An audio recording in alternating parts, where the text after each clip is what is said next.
Betul.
तकलीफ पड़े।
भाई मेरे इसमें भी नहीं आती पिछली बार।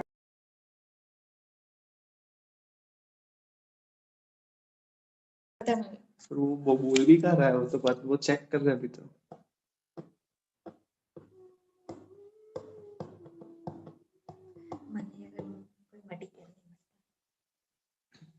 टॉपिक बदली करना है तो ऐसा नहीं होता प्लीज। બધા કેમ છે તો પ્રચુર સર છે આ ઓએસ નું છે Maxillofacial માં ના હોય તો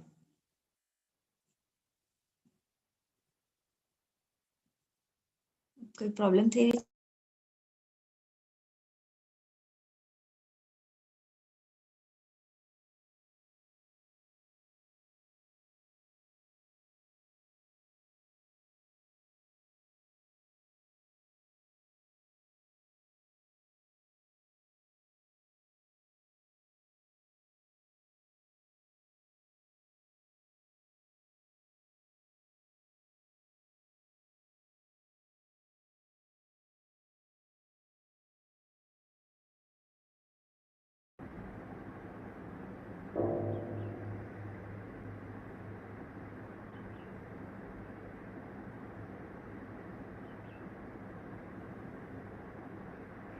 મમ્મી ઓ મમ્મી જલ્દી મને તમારો ફોન આપો ને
ક્યારે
माइक क्लियर लगा।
Good morning, everyone.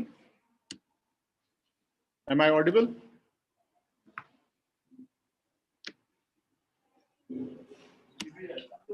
Hello.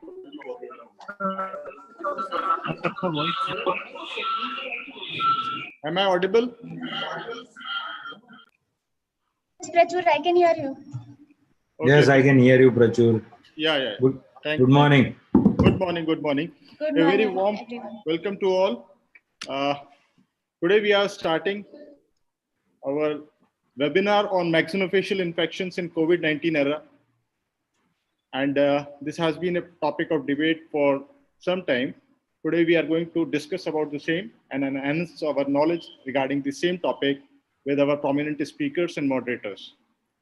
To start with the program, we'll start with Ganesh Vandana because Lord comes before every good thing that we are going to do in life. So we are starting our program with Ganesh Vandana.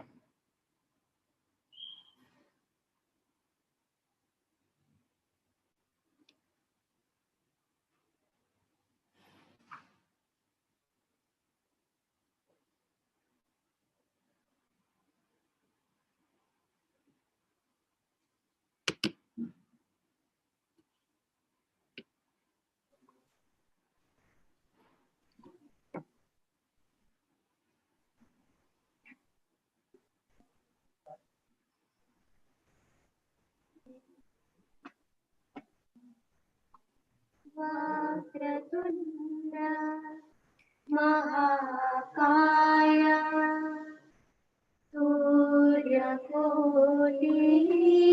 समप्रभ निर्विघ्नं कुरु मे देव सर्वकार्येषु सर्वदा। या कुन्देन तुषारहारधवला या शुभ्रवस्त्रावृता या वीणापरदण्डमण्डितकरा या श्वेतपद्मासना या ब्रह्माच्युत शङ्कर प्रभृतिभिः देवैः सदा वन्दिता सा मां पातु Saraswati Bhagwati निःशेषजाड्यापः।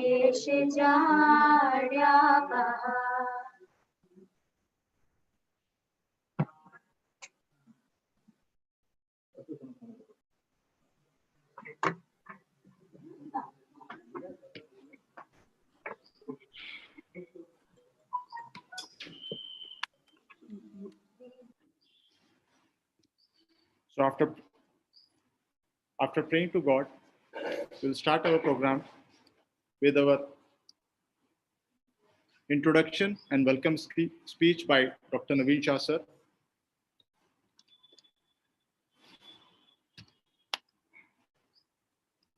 Naveen sir is professor and head of Department of Oral and Maxillofacial Surgery at James Dental College.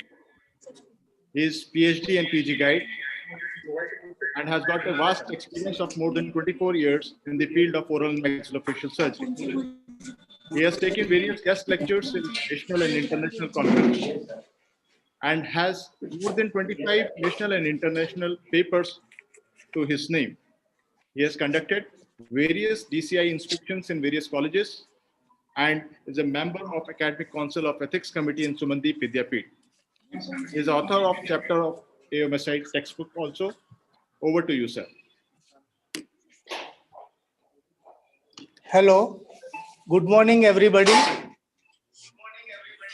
I have pleasure to invite all the delegates for this today's national webinar. After a challenging personal and professional 2020, we are entering into the 2021 with a new hopes and new vigor and new vibrant to face the new challenges and to come out with new hopes and new solutions of the past problems that we have faced. Our fraternity is always working hard to find out the solutions that we have faced post-COVID development of some new symptoms and new disease process after a post-COVID. For this, I am happy to declare that we have a good panelist and faculties on board today. Those who are actually working with post-COVID challenges. Dr. Bhagwan Das Rai, he is a dean and at Pacific Dental College and Hospital, Udaipur. Then Dr. Deval Mehta, who is supposed to be probably the first female dean of maxillofacial surgery in the maxillofacial surgery of Gujarat. Dr. Nehal Patel, eminent maxillofacial surgeon of Gujarat and who has treated many post-COVID cases. Then Dr. U.S. Pal from KJMC Lucknow and Dr. Sonal Achalya, who has got a tremendous collection of various cases and she will be moderating this panel. I am also happy to welcome all the participants from all over the country. More than 700 delegates have registered and 2 international delegates also have registered for this conference. So once again, I am happy to welcome you all, and I am declare this means I am happy to declare this webinar open now. Thank you, sir. Now, I would like to introduce our Dean Ma'am for the welcome speech, Dr. Bhavna Dave Ma'am. She is Dean, Professor and Head of KMCR Dental College, Hospital, Baroda. She has completed her post-graduation from Nair Hospital in the year 1988. She is currently Dean of the college. Can She I is also start? the professor and Can I start? head in the Department of Pediatric and Good morning, Preventive one Medicine. and all. Good Good morning, morning, one and Dr. all. Bhagwanda Good sir, morning, Nehal Dr. sir, Bhagwanda sir, Nehal Sonal, sir, and Sonal Deval ma'am. and I am Deval very ma'am. happy I am that very in happy that in 2021 2021 we are we are having having this this national national webinar webinar by by Department Department of of Oral Oral and and Maxillofacial Maxillofacial Surgery. Surgery. And And after the challenging year of pandemic COVID-19, COVID-19, it is supposed it is to be supposed to be something something the ray of hope for for this new new coming coming year. year. I'm I'm really very happy. I welcome all the delegates. We are very happy to share that we are having around 787 delegates all over India, and we are also having international delegates who are participating in this wonderful webinar. It is going to be a great webinar, webinar, and the and the panelists, panelists, I which know I all know of them all of are them very are good very learned learned people, people, and it's going to give a a lot lot of of new new information information to to students. students of oral and maxillofacial surgery.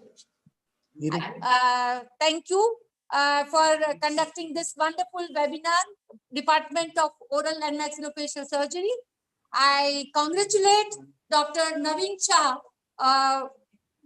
Professor and Head, Department of Oral and Maxillofacial Surgery, the entire Department of OMFS, and I cannot forget the PG students who are working really hard to make this program wonderful.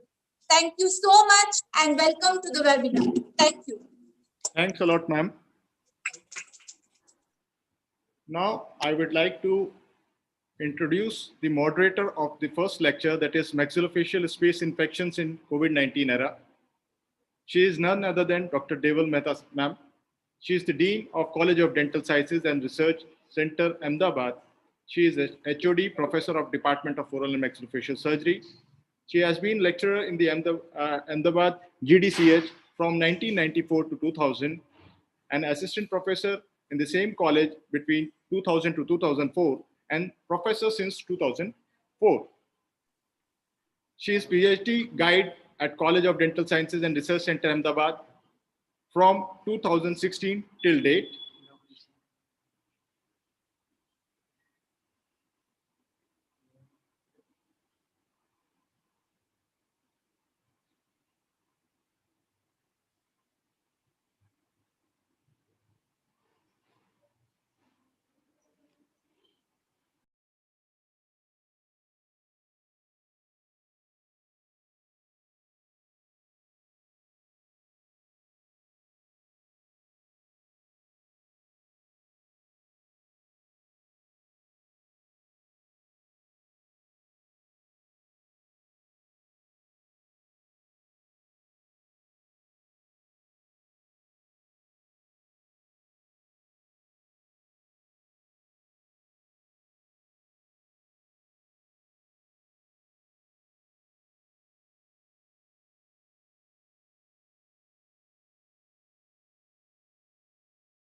ले तू बोल पाएगा अभी sir ये इसको बोल पाएगा अभी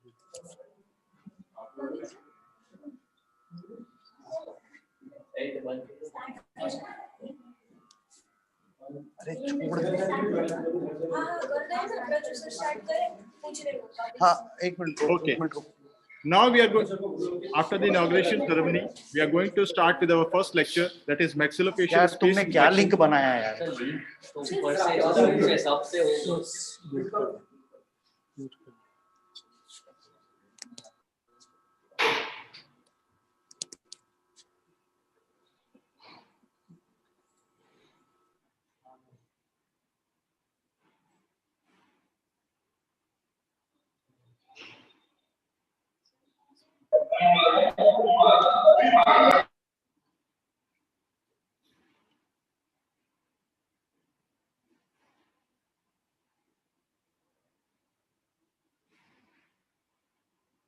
As there is some problem with the connection with the speakers, they are unable to join due to technical reasons. So we will wait for a while to start with the program.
Hello भाई start कर यार.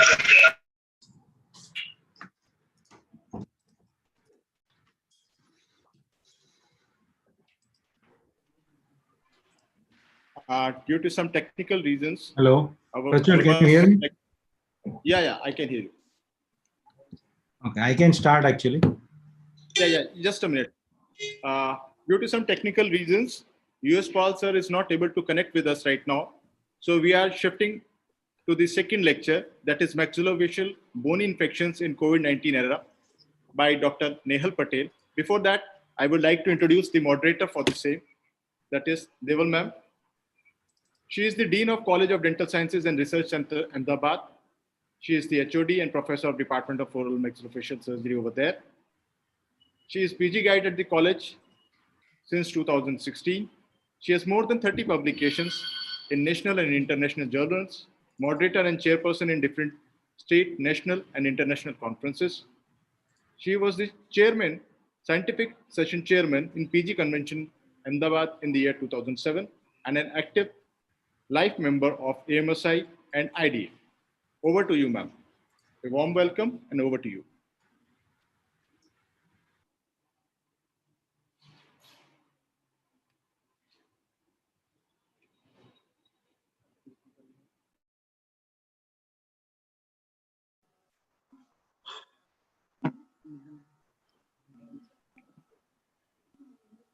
Deval ma'am, can you hear me?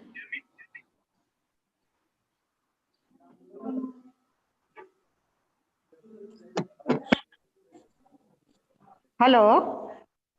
हाँ ma'am Yes, Amit. yes ma'am, kindly introduce Dr. Nehal, because Dr. Pal is not able to join with us just now. Yes, I have joined with my PG students account right now. I'll introduce Dr. Nehal. Na? Just a second. Yes, Just a second, Amit.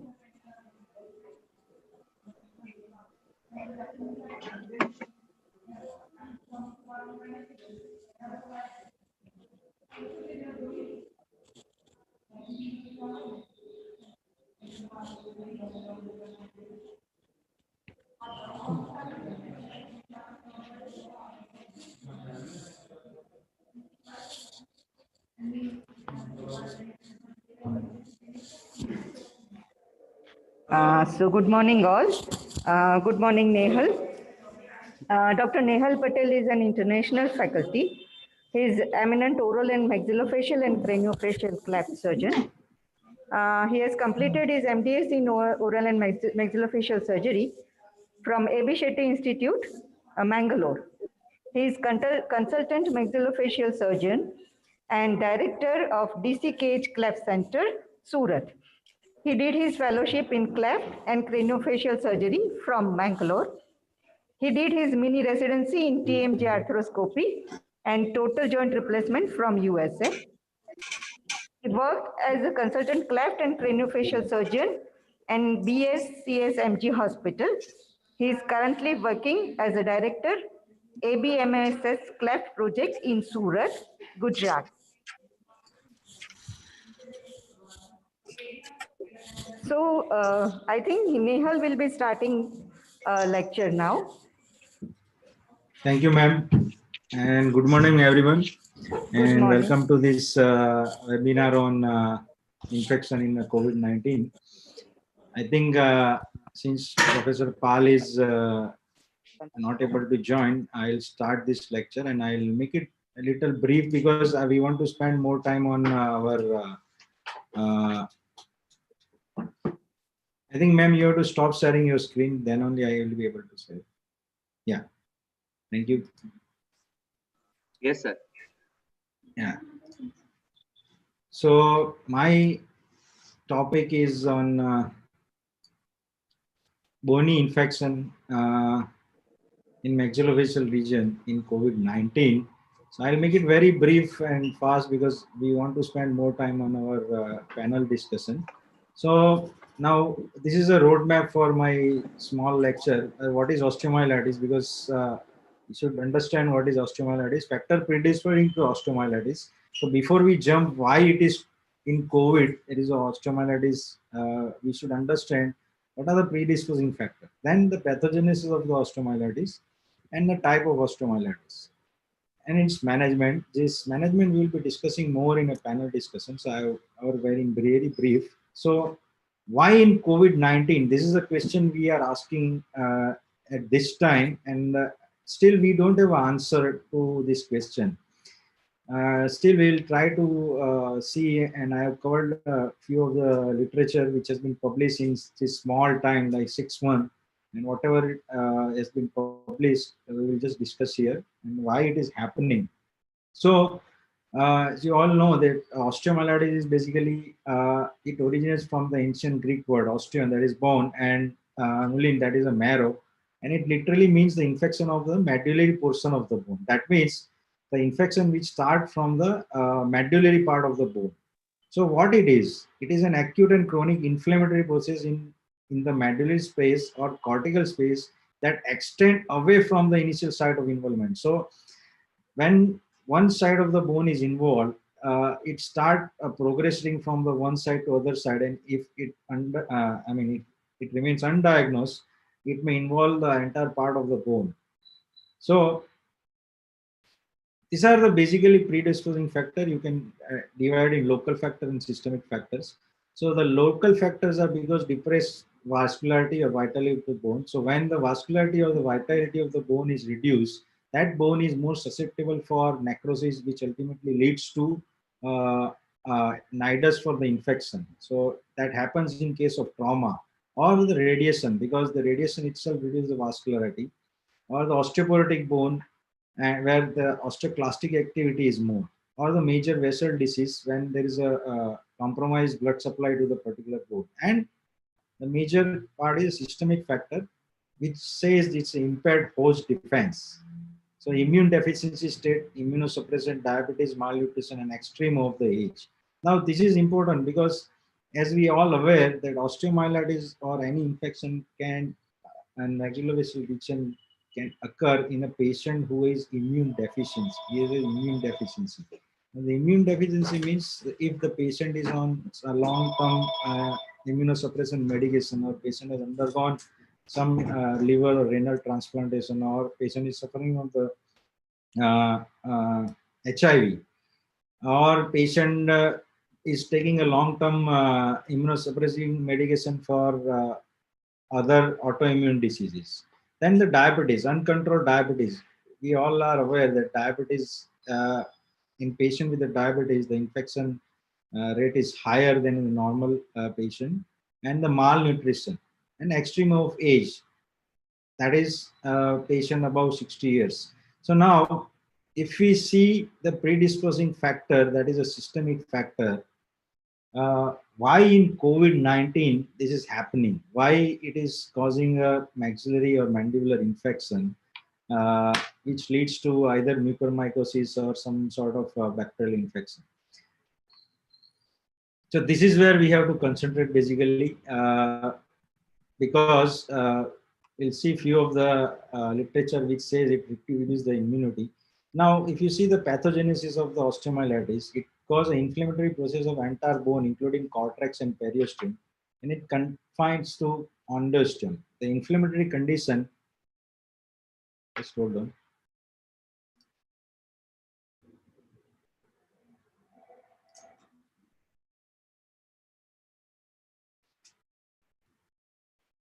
The inflammatory condition beginning in the medullary cavity and Harvesian system and extending to the involve the periosteum of the affected area. Then the local factor decrease the vitality of the bone, and ultimately the systemic condition, either in case of immunosuppression or diabetes, which plays a role and compromise the defense mechanism of the body. So, so basically, this is the two major area where we have to consider the COVID-19, because if you see the literature and whatever short data we have, it is known that COVID, it reduced the blood supply of the particular area by causing a microthromby formation. And the systemic condition, now it is well proven that COVID increase the sugar in particular patient and cause a hyperglycemic state. So why COVID? So why we are seeing a more osteomyelitis patient in the COVID? So these are a few of the things we need to discuss. The hyperglycemia caused by COVID itself, microthromby formation, or it is a high dose of steroid which is given the treatment of the COVID, or home quarantine where people are scared to go to the hospital for initial sign and symptoms, and later when they turn up to the hospital or to us, it has progressed to the level where they end up losing the entire part of the jaw. So this is the questions we have to ask ourselves, that what are the reasons, or is it all together? So we'll see one by one. Now see, this is the one review article which was I think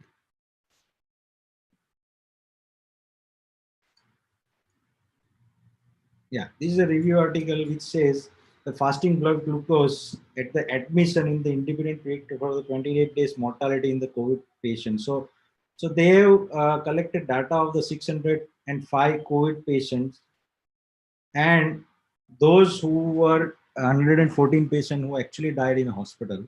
What they concluded is fasting blood glucose of greater than 7 millimole per liter at the admission is the independent predictor for 20 days mortality in the patient with the COVID-19 without previous diagnosis of the diabetes. That means the COVID itself, or the pathogenesis of the COVID, is tampering with the glucose metabolism, and it is increasing the blood sugar level.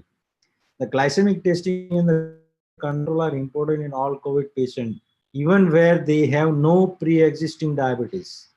even where they have no pre-existing diabetes, as most COVID patients are prone to glucose metabolic disorder. So this is the conclusion. That means the COVID pathogen, I mean, if you see the pathogenesis of the COVID-19, it increased the blood sugar level by disturbing the glucose metabolism in patient's body. So that increase in glucose or hyperglycemia state itself can lead to the infection or the osteomyelitis of the jaw. Then microthrombi formation. So this is another review article. These are all short articles. I mean, see, we are not aware of anything right now. So we are just relying on the data which we are collecting and we are seeing over a period of time. But the number of osteomyelitis cases in last 6 months has drastically increased. At my unit, I think we have seen more than 12 or 14 cases or treated them. These are the patients who are actually young, and those were the patients who were basically non-diabetic prior to COVID. So we are just analyzing the data available and trying to find the answer why it is happening. So as I said in a previous slide, one of the reason may be the hyperglycemia. Then thrombosis in the coronavirus disease. So what they say is the pathogenesis of the coronavirus disease is gradually being comprehend. A higher number of thrombotic episodes are reported along with the mortality benefit of heparin. So if you are aware that the one of the treatment regime for the COVID is giving the heparin, that it is an anticoagulant and it reduce. So why they give is it is thought that the COVID itself is causing a thrombosis. So COVID-19 can be viewed as a thrombotic disease, and COVID-19 can be regarded as a risk factor from the thrombosis. So why it is important, the thrombosis in the osteomyelitis? So one of the theory which we can say that the microthrombi formation in the vessel can cause avascular necrosis of that particular bone, and that further leads to nidus for the infection. This is another article where COVID-19 associated coagulopathy and exacerbated immunocompromised response. So it also says, can you hear me? Hello. Okay. So coronavirus disease caused by a novel series of acute respiratory syndrome coronavirus is characterized by a dysregulated immune system and hypercoagulability. So this also says that it is well known now that it can cause a microthrombic formation, which can lead to many problems which happens in the in COVID. So third factor is corticosteroid. Now we all know that corticosteroid or steroid is given in and out for the treatment of the COVID. So if you think about this, the hyperglycemia, which is caused by the COVID itself, and along with the higher dose of steroid, can further raise or can cause a permanent change in the glucose metabolism. And the patient who is previously non-diabetic can turn into diabetic, which can lead to infection, which is those patients become immunocompromised, and that leads to infection.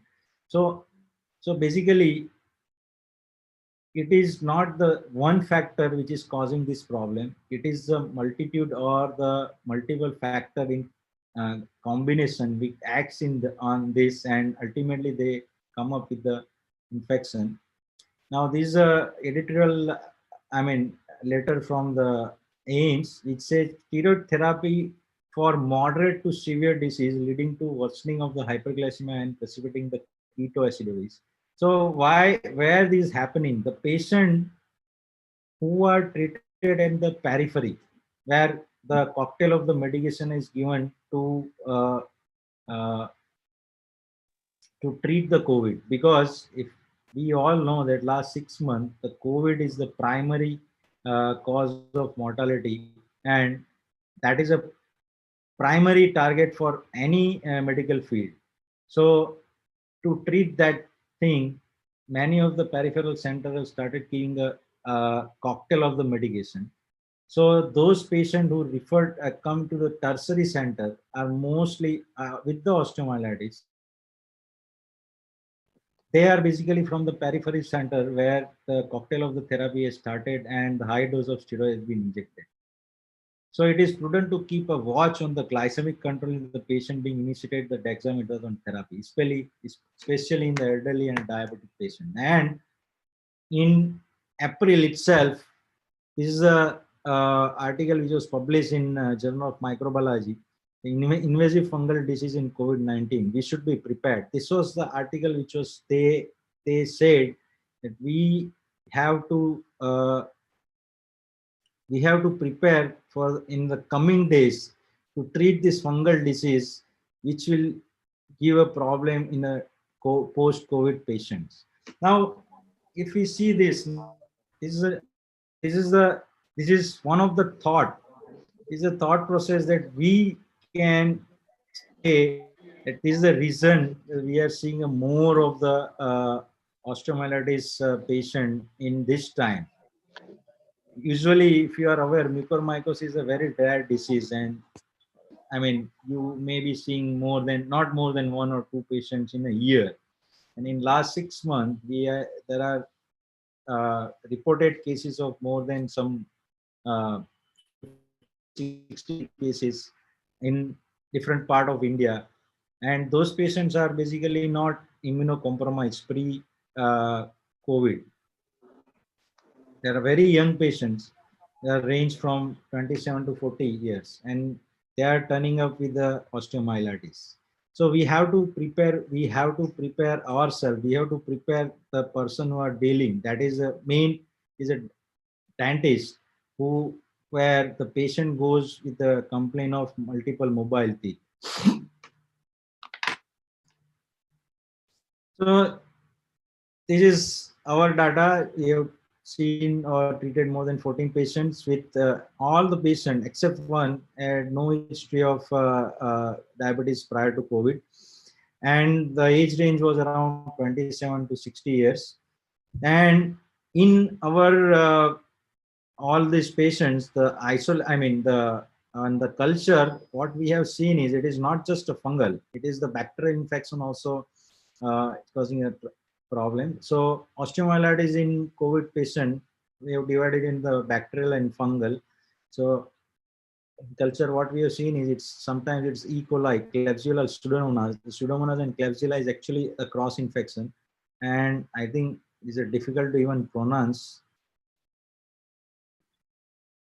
Burkholderia. So this is surprising. I mean, what literature says is this bacteria is found in contaminated mouthwash, and it grows in the aqueous region. Hello. Hello. And in fungal species, what we see is the most common mucormycosis, and one species we have seen is Pseudorelia boydii. That is also a very rare species of fungus, and sometimes it's Aspergillus. Sorry for this Klebsiella. It's not Klebsiella. It's Pseudorelia boydii. So how do they present? So this is a clinical presentation. Don't get carried away with just healthy mucosa like this. Now, if you see this picture, there is no pus formation. There is no, calculus. It looks a very healthy mucosa, but when you see the CT scan, there is a complete erosion of the bone. Sometimes they turn up with the exposure of the necrotic bone, or maybe there is a fistula formation, or sometimes there is a complete necrosis of the soft tissue also. So what are the warning signs? Warning signs is multiple mobile teeth in previously healthy patient. The pus discharge from the gums. Now, when you see the pus discharge, the fungal infection, that is a mucormycosis, cannot cause a pus itself. This is the thing you have to remember. Mucormycosis cannot cause a pus itself. So when you see a pus, that means there is a secondary infection which has taken place. It's a secondary infection. So mucor has already cause necrosis of that particular area, and that necrotic bone itself is actually a nidus for the infection, and opportunistic bacteria like Klebsiella or E. coli has taken, cause infection and causing a pus. Then swelling, blurring of vision, and paresthesia. This is the most, why we have to understand this is the the mucormycosis or the fungus infection which we are seeing right now has a very low diagnostic threshold. Low diagnostic threshold means it is very difficult to identify initial stage on the radiograph or on the CT scan.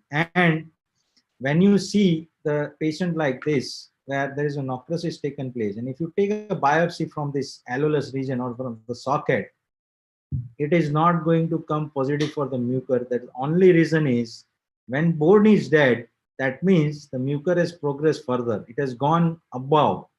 It has already gone above. So you need to take a biopsy from the area which is actually right now active.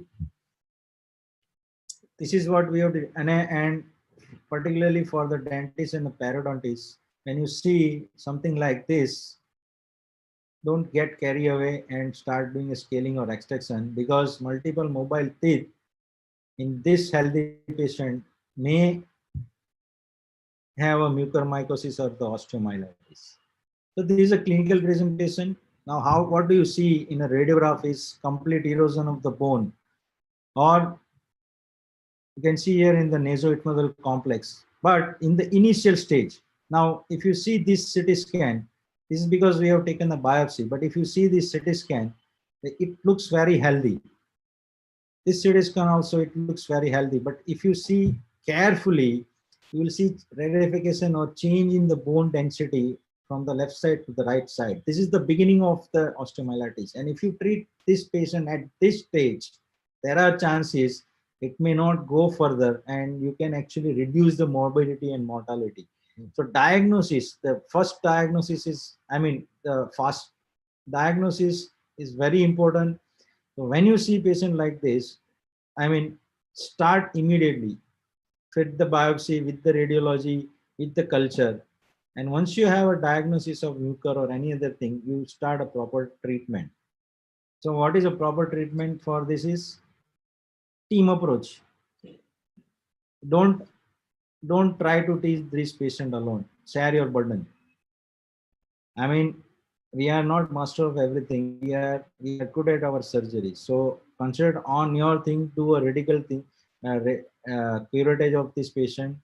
Usually we involve infective disease specialists for the dosage of antifungal therapy, and physician for control of the comorbid condition, along with sometimes ENT surgeons if there is a excessive involvement of the ethmoid or the sinuses are there.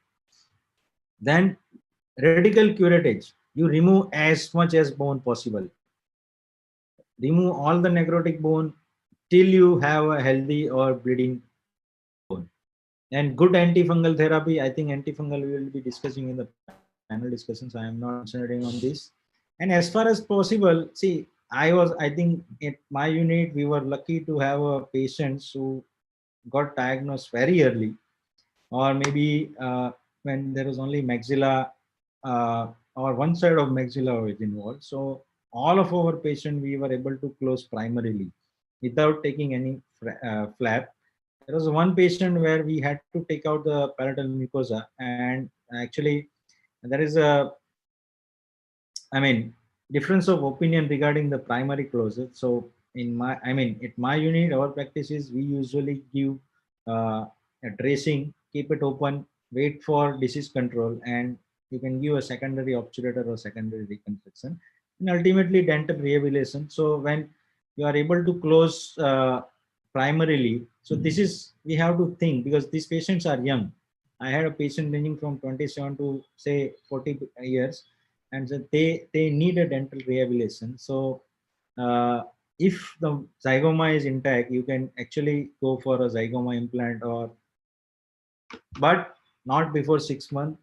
You need to be careful. You have to take a serial CT scan of these patients. Our practices, we do pre-op CT scan, then at 7 or day 10th of the post-surgical, then again at 1 month, and second month also we do a CT scan to compare progress of the disease.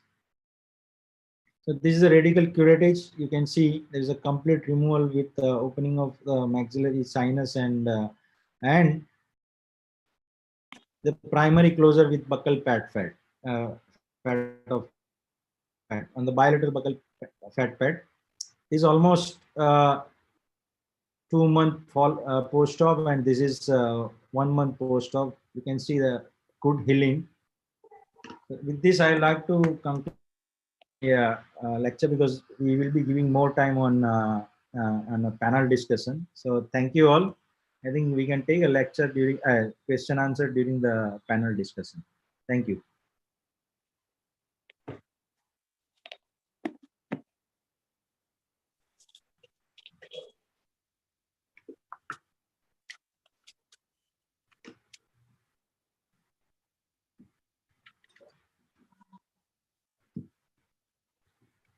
Hello.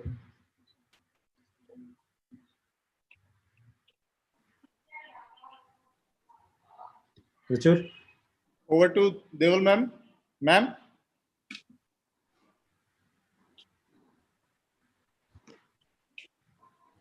Ma'am, can you hear me? Deval ma'am, can you hear me?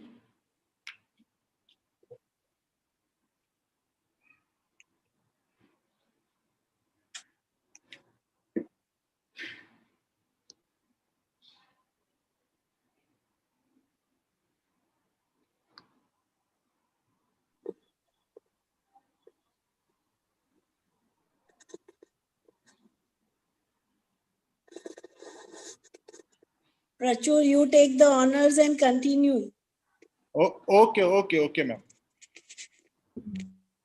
Thanks, Neil sir, for your very good presentation. It was highly informative. I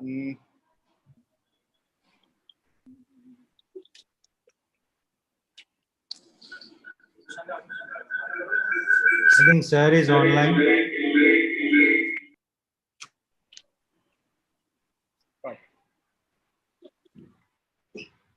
Pal sir is online. हो रही है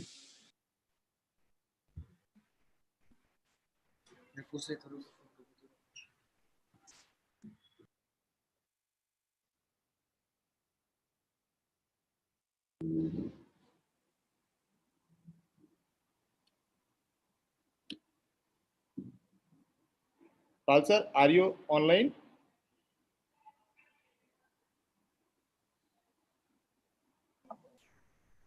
sir अभी नहीं है sir अभी नहीं आया है sir In the meantime, I welcome various HODs from the country who have joined for this webinar. I am happy to welcome you all, and it will be a really a fruitful panel discussion now. Because of technical reason, probably Dr. Paul from Lucknow, he is not able to join. Once he joins, we'll be starting with his lecture. Otherwise, let Dr. Deval introduce our panelist, and then we'll start straight away with panel discussion now.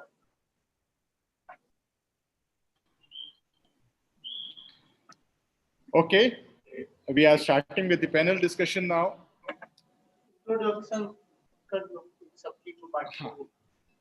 And the moderator for the panel discussion is Dr. Sonal Achalia ma'am.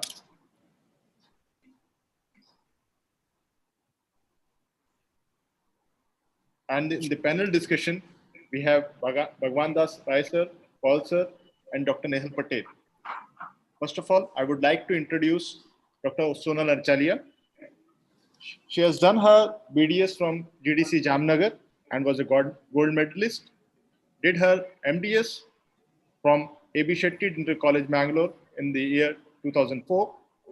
She has also completed her PhD from Pacific University, Udaipur, and MBA in Hospital Administration.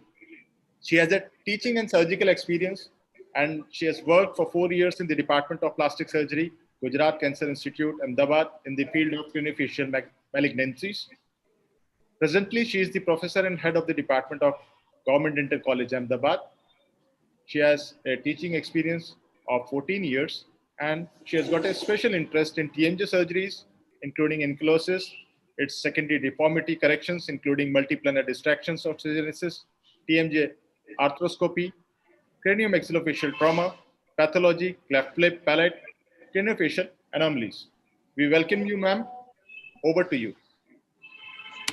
Hi, thank you so much, Prachur, and thank you, Naveen sir. Thank you all the organizers for having me on board. This is something really, we are in the midst of this pandemic and post-pandemic major issues, and mucormycosis is somehow just, it has taken India, at least the western part and the northern part of India, by a storm. So we will, I hope to have a good discussion on this, wherein we can give certain messages, and a lot of people would be advantaged by our discussion. Now, the thing is, this, since we do not have Palsar, and Palsar was one of the panelists, so would you want to add any other panelists now at such short notice, Naveen sir?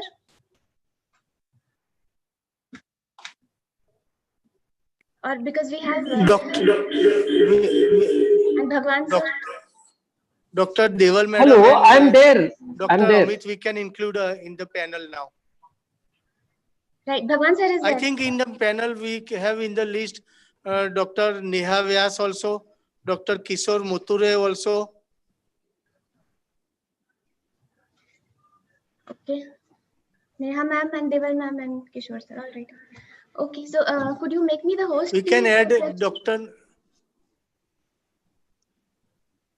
Can I share the screen now? Yeah, if I could be made the host, please, I would start screen sharing, and if you would stop the screen sharing. Yes, ma'am. Yes, ma'am.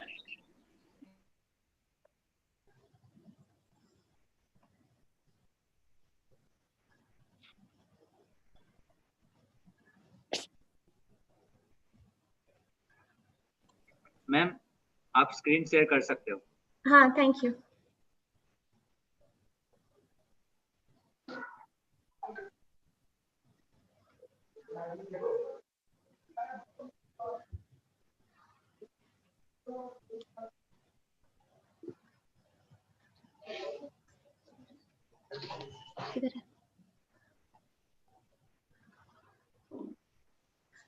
Yeah, so is this visible? Is my screen visible?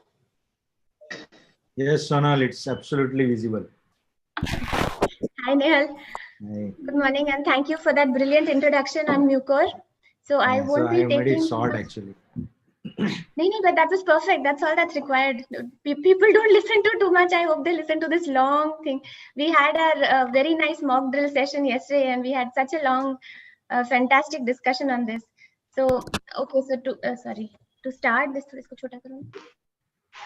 we already know that mucor is a fungus that is generally present in the oral cavity, but then due to certain situations where the immunity of the body becomes less, and these days because it is COVID, so COVID these, and then otherwise we usually used to see about maybe one case in a month, one case in 2 months, something like that. So 6 to 10 cases in a year we used to see of mucormycosis, so osteomyelitic maxilla.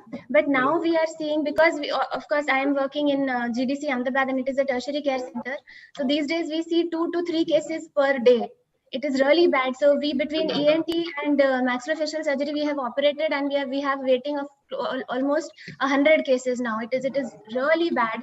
So the primary message that we want to send home through this webinar is the diagnosis, early medical and early surgical management of this disease.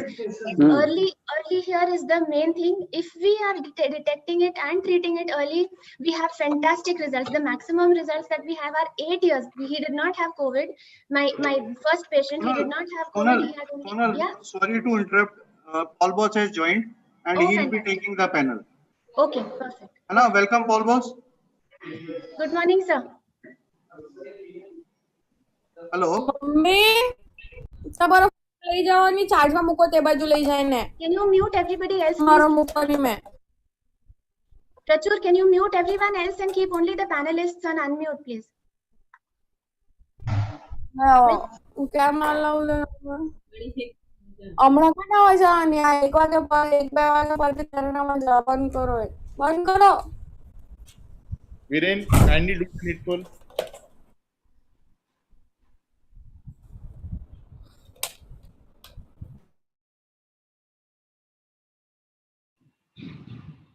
Actually, ma'am, I'm not the host, so I can't do it. Dr. Paul? Sir.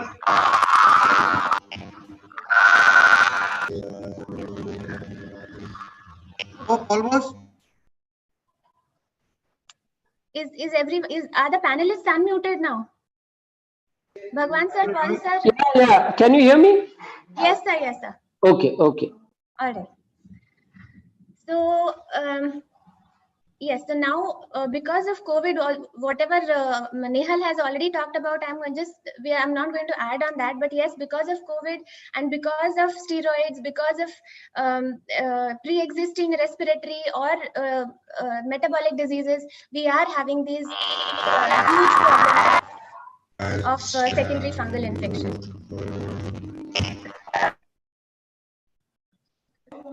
Some disturbance? Yes. Where is this from? Some motor sound or something is coming. This is not from our phone. This is. Shall I continue? Yes. Please, yeah. Okay. So we know that it starts from the nasal mucosa. Specifically, they say the middle meatus. That is why if we are taking a biopsy through the nose, then middle meatus is where. Can the host do something to prevent this disturbance, please? Amit, Prachur, whoever is the host, can you do something to prevent this disturbance? I think temporarily he can mute everybody except you. Temporarily he can mute everybody except you. Right.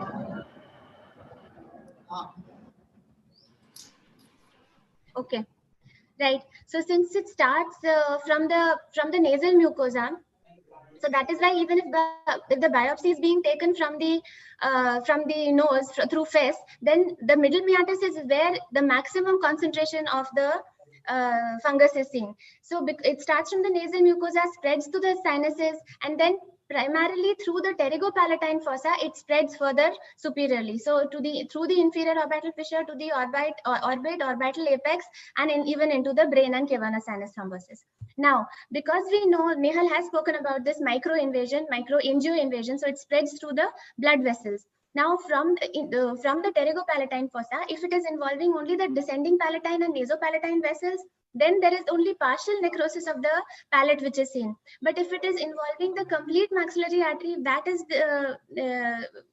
invaded, then we see complete necrosis of the palatal soft tissues and the maxilla, zygoma, and beyond. Now, so this would be my first question for the day. Bhagwan sir, all the cases that we see generally, what do you think are really the common presenting? What does the patient come to you with? What are the presenting features? When should we think, this? Yes, sir. Yeah, these patients who are coming, very commonly what we have seen is one is a loose teeth which they have complained. If somebody tells a history of within a healthy patient, probably a healthy patient who comes with a history of within past 10-15 days or 15 to 20 days history, the tooth are mobile, perfectly all right patient. If he's coming for a mobile teeth, I think we should not go for extraction without investigation.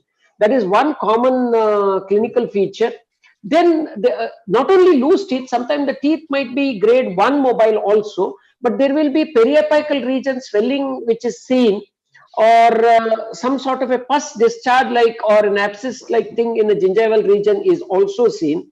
This is another thing. The mobility may not be that severe. Right. There are two types, like how Nehal was telling, not necessarily the pus has to be seen. Initially, it might have gone for coagulopathy, which would have led to necrosis of the bone and the tooth becoming loose, the pus not overtaking. That is one thing. Then we had cases where the patient had undergone extraction at some place. After 15 days, come with the slough and necrosis of the palatal mucosa and the extraction socket, non-healing. Right. Apart from this, patient has complained about severe headache, heaviness on the facial region, and swelling overall. These are the common clinical features which we have encountered in the maxillofacial region. Right, sir. Right, sir. Now, Pal sir, sir, yes, sir. Would you like to add something? No, no, no. These are the common thing, but probably we should be very careful about when the patient Right. comes. Right, sir.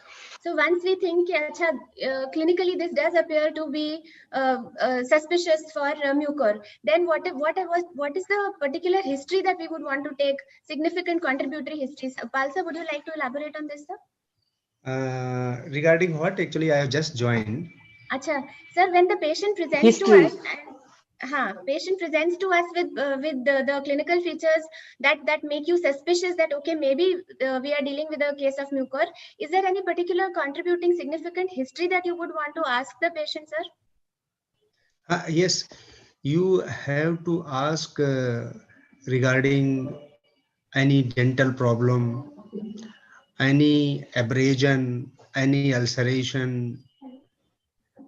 History, sir. I was talking about history. We've covered the Yes. features. Sorry, you were late. You missed Yeah, that. yeah. So In any history, contributory significant history that you would want to ask? you have to ask about the history of any abrasion, any dental pain, any past operation, any history of radiation in the past. That all you have to ask. Okay, sir. Okay. Nehal, would you like to add to that? And what else would you want to ask the patient? And then once you think that okay, clinically and through the history, you think that we are probably dealing with mucor, then what particular imaging would you want? Just regular X-rays, or would you want to go for CTs, MRs? What kind? See, the clinical presentation, I said it varied from. So the first thing Right. you have to see is multiple mobile teeth in young patients who are healthy. Right. See, we are talking about the post-COVID scenario. So of course, Absolutely. I would like to take a history if the patient was admitted for COVID, what sort of medication was given, how long he was admitted, and another thing is the duration. See, what I have seen in last 3 months is most of these patients, they come with this problem within 15 days to 1 month. Exactly. Yes. So if it has passed, say 2-3 months, I would suspect something else like squamous or something. Recently, we had one patient who had osteomyelitis, but that patient had a history of chikungunya in somewhere around February, and he was roaming here and there.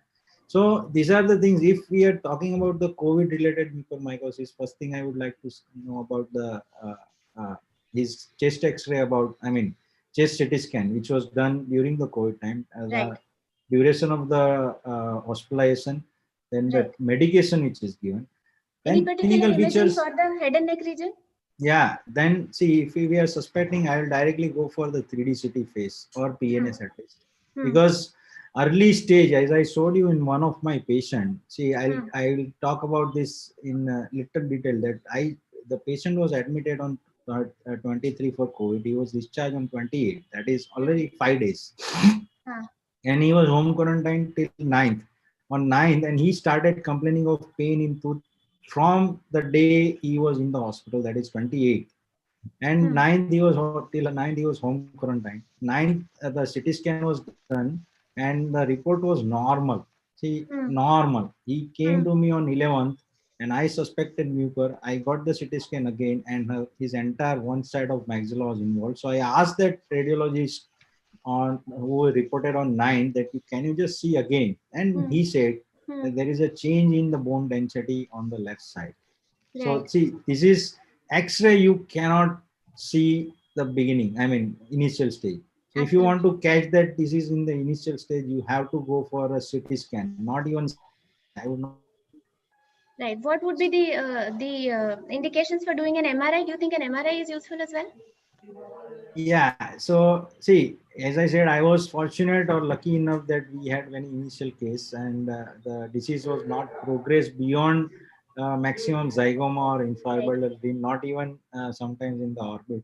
But if it has gone beyond that, say there is a swelling or the orbital, I mean, patient has a blurry vision, or maybe there is a sign of encephalitis, meningitis, then I would go for an MRI. But till now, we have not, I mean, out of those 14, 15 cases, we have not seen those type of patients. So MRI is reserved for those patients. Right, perfect. Right, so this is now what I would just like to briefly put that we've gone through a lot of literature, and through literature and through our clinical experience, we've put up these slides. So basically, with even a simple thing as halitosis, and as Nehal pointed out, the earlier you catch these patients, the better. So even small little things like tooth mobility or pus discharging sinus, just a small ulceration, or maybe an unhealed socket, and then going on to later cases, later presentations, who come to us with exposed, with completely palatally exposed bone, palate exposed, the entire maxilla is mobile, anything of this sort. But the reason for this webinar is so that we can catch the patients early. So at the level of tooth mobility itself, if they are caught, that is the best prognosis. And if they come when the entire maxilla zygoma, eye is popping out, everything is gone, obviously we know that the prognosis is really poor. Right. Coming to A the small extra word, Sonal, for a practitioner who is there, when the mobility is there, they should not be tempted for extracting and curettage. They should immediately promptly refer with the investigation, if not, because that is where they fault and the complications have seen or further progressed there. I think that is the fastest way to diagnose. Yeah, fastest way to diagnose. Okay. Yes, sir. Yes, sir. One Absolutely. thing, hello, Sonal. Yes, sir. Hello. Yes, sir. One thing I would like to add that we have to be very careful while dealing with the compromised patient, like who are having the diabetes or any other compromising condition. Then in IUPA X-ray, we all have to carefully see the lamina dura, status of the lamina dura. If there is no cause, say there is no caries, no periodontitis, and still there is something wrong with the X-ray, then we have to be very careful. We have to see that if there is widening or break in the lamina dura, even in the absence of any dental caries or any known periodontal problem, then this thing must be suspected, which most of our dental colleagues missed. So misdiagnosis must be avoided in post-COVID era. Right, absolutely. So I think the gist of this would be, if let me just continue this, and then we would come to the gist of this particular section. So even in the extraoral findings, we may have discoloration of the skin, or certain cranial nerves would be involved, paresthesia, any sort of swelling, this kind of presentation. And then we have nasal findings. There's a foul smelling nasal discharge, or there is pansinusitis. And then you have orbits looking like this: chemosis, proptosis, vision loss. These are all late stages. So yes, of course, we must catch them early, but even these things are obvious signs of mucormycosis. Now in the history again, so the first thing that everybody should do is take history. In any case, even if it is nothing, even if it is not mucor, we are still taking COVID history. But so the first thing that we should do is take history for COVID, and then the next thing we should do is take history. The minute they say yes, COVID positive, then we have to take, because the way Nehal told us that it messes up the glucose metabolism. Therefore, we have to examine the diabetic status of that individual. Whether he is previously diabetic or not has absolutely no relation with anything. The minute he says he is COVID positive, we must have a look at the diabetic status of the individual. And then we need to also ask that, is he already under some kind of immunosuppressive drugs for, say, a chronic, any sort of chronic disease, specifically chronic kidney disease or lung disease. So if there are any other immunocompromising conditions based on which he has immunosuppressing drugs, all those histories are significant. And then when we know the history, and then we correlate them with these kind of clinical features who have really no role, no cause for happening. There is a tooth mobility, as we said, there is tooth mobility, or there are small little sinuses inside the oral mucosa, and without any particular cause, then the first thing that we should do is refer to a maxillofacial surgeon, who will then examine him properly and rule out this horrible near fatal condition. Now the imaging. So yes, as Nehal said, CT-PNS is the first thing that we need to do. There is absolutely no role of doing some sort of OPG or some X-ray PNS and all. We have to get a CT scan done, preferably with contrast. And this is what we see. We see inflamed mucosa, we see fluid-filled sinuses, but we also see destruction of soft tissues and bony margins. Now the problem with CT scans is that this is very evident. Now the thing is here, there is hardly anything here. There are just small little pus discharging sinuses. But then when we know that this pus is there because of no particular reason, no teeth are involved, the only thing that the patient is saying is this: yes, I had COVID. When we check his sugar, yes, it is probably 300. And then we take the CT scan, and this is what the CT scan comes. Here we see almost nothing. And here we see things from the entire maxilla to the zygoma, zygomatic arch, even the sphenoids. So the infection is still here. This is the significance of getting a CT scan done. But then on the other hand, this can also be misleading. So in very evident cases where you see mucosal ulceration, palatal destruction, everything, but then you look at the CT scan and there is nothing here, absolutely nothing. This is the stage where the sequestrum has not formed. The bone is dead, but the sequestrum has not formed. So on the CT scan, it is very difficult for anyone to figure out, acha, where is the infection going on to. So we have to be, it has to be a mix of clinical considerations as well as radiographic interpretation, and only then we decide how to go in, as we will be seeing in the further cases. And yes, again, when is an MRI with contrast required? When we are suspecting orbital spread, when we are suspecting intradural or intracranial extension. We have seen a lot of cases with cavernous sinus thrombosis, ICA thrombosis, and recurrence. So those are the cases where we need to see, where we need gadolinium contrast MRIs. So once we know now that, okay, clinically this case seems like mucor, yes, radiologically this case seems like mucor, but then is that enough? Do we need any more tests to confirm? Nehal, would you like to talk about this? Bhagwan sir, would you like to talk about the confirmatory tests that are required? See, we need to do routine investigations. Apart from that, I think first thing, as we know that biopsy is a very confirmatory test, we should be aware that biopsy will take time. Right. During that time, what we are trying to follow is to take the swab and get it examined under the microscope for any fungal thing which can be seen. That you need a good coordination with the pathologist for that. Biopsy is ideally done. That is the best and the gold standard which we should go for it. And the site probably should be from the sinus is better to get a clear-cut idea of the disease.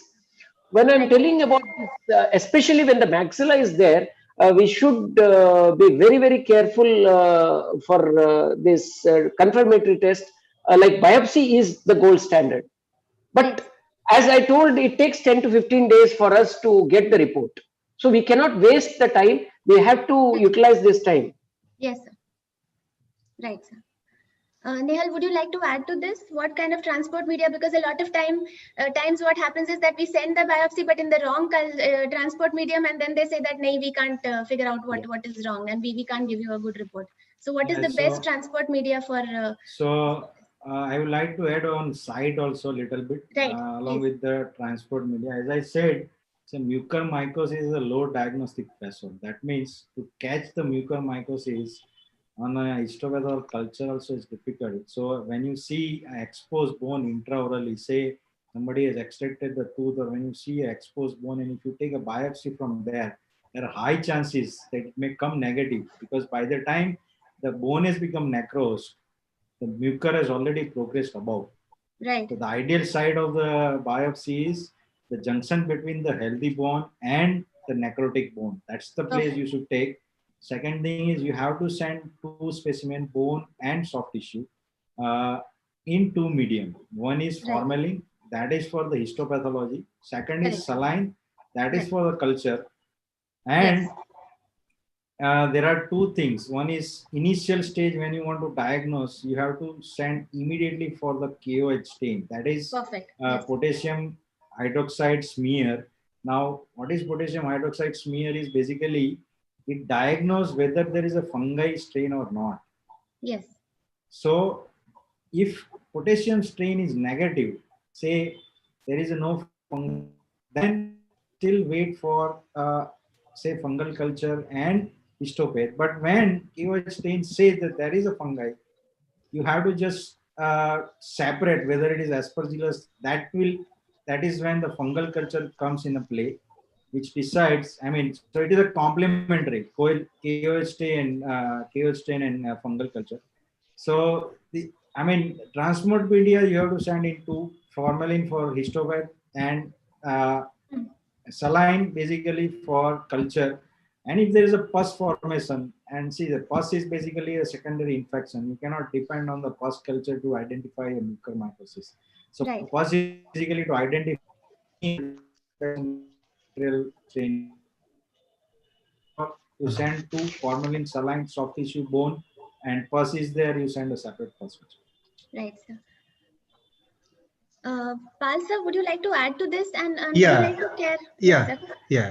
I would like to add one thing. For any infectious disease, whether it is fungal or bacterial, viral, anything, what you have to do, the most important thing is you must think of drainage.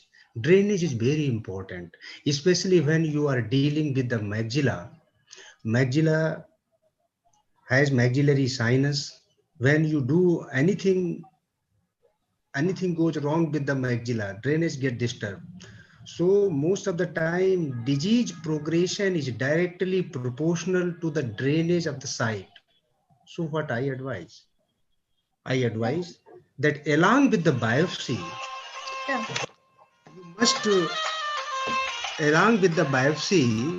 you must establish an adequate open dependent drainage. Take a biopsy, manage the case in such a way that there must be an adequate open dependent drainage, put a small obturator and send the specimen for biopsy, for fungal, and till the biopsy comes. You know, one thing I would like to say with stress, that operating any case, doing any major operation without biopsy is like driving without the driving license. So in my opinion, two things are very important. One, drainage, establishment of drainage, then biopsy, and then the supportive care. Supportive care is very important. We must note regarding the laboratory finding like the blood sugar or any other finding which is not good. So we have to take care of the diabetes, we have to take care of the comorbidities along with the proper establishment of drainage and wait for the biopsy. So now this is a very important question now here, because many cases you will get where, as Bhagwan sir just pointed out, that it takes a long time to get the biopsy report. Say suppose we are dealing with a very, very progressive lesion, fast progressive mucor, or based on clinical suspicion, we think that clinically and radiologically this looks like mucor, but the KOH is negative. This has happened in a few of our cases. The KOH is negative. KOH is something we get within half an hour, or maximum if the lab takes time, we will get it the next day. So we can wait for a day.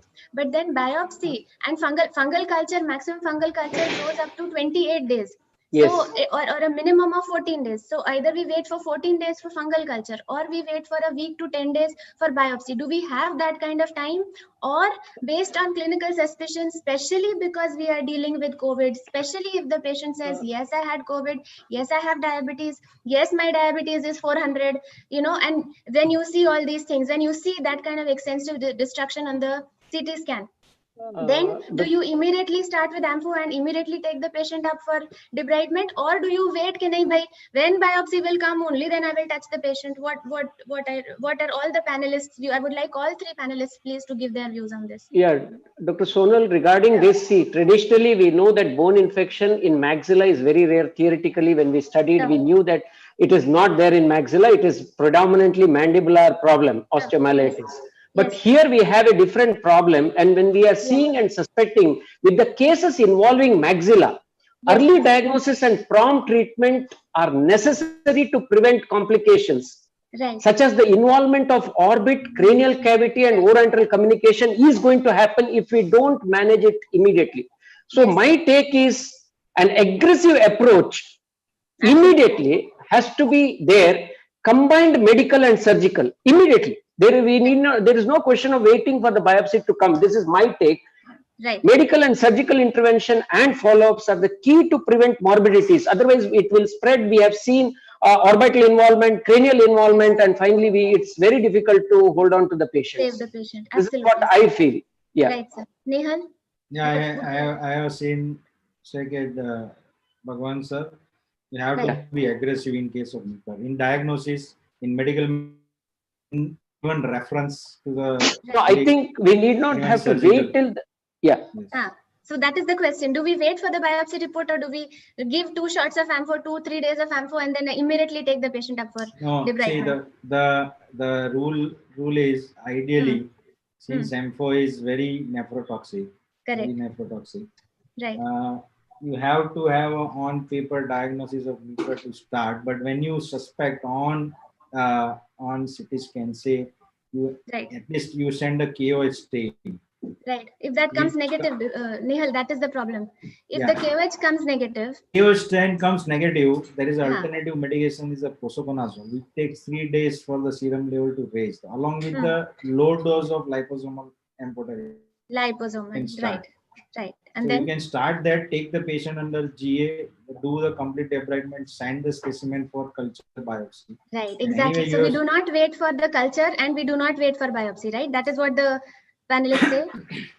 Yeah, I mean, right. Realistically speaking, yes, when there is involvement which is going beyond the maxilla. See, if it is say in the maxilla, only in maxilla or alveolar region, I would wait. But see, in case of emergency, if a patient has a meningitis or patient is already involving the muscle of the orbit, and still there are chances to save the eyeball or the vision, then you have to start. Right. No, even if it is involving only maxilla, why do we want to wait? Even if it is at the maxillary state, also we should go aggressively. For definite treatment. I am not saying you have to wait. You have to start. The only thing is for the definite treatment. There you give a definite dose of say 3.5 to 5 milligram per kg per body weight of liposomal.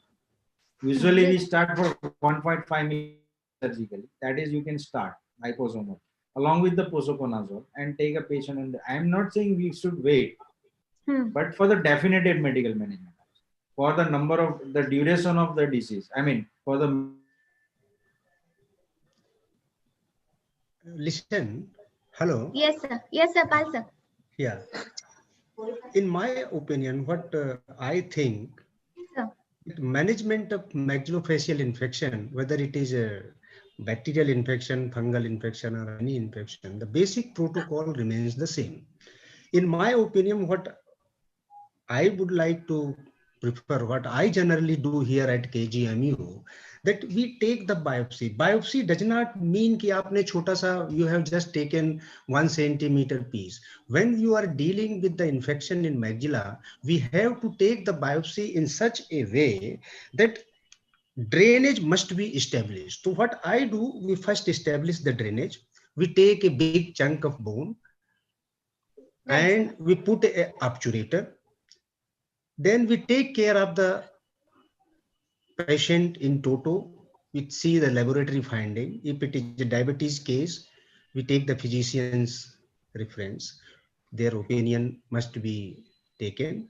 And we support the patient in the nutritional way, in the medication way, in the way, along with the drainage, supportive management, obturator.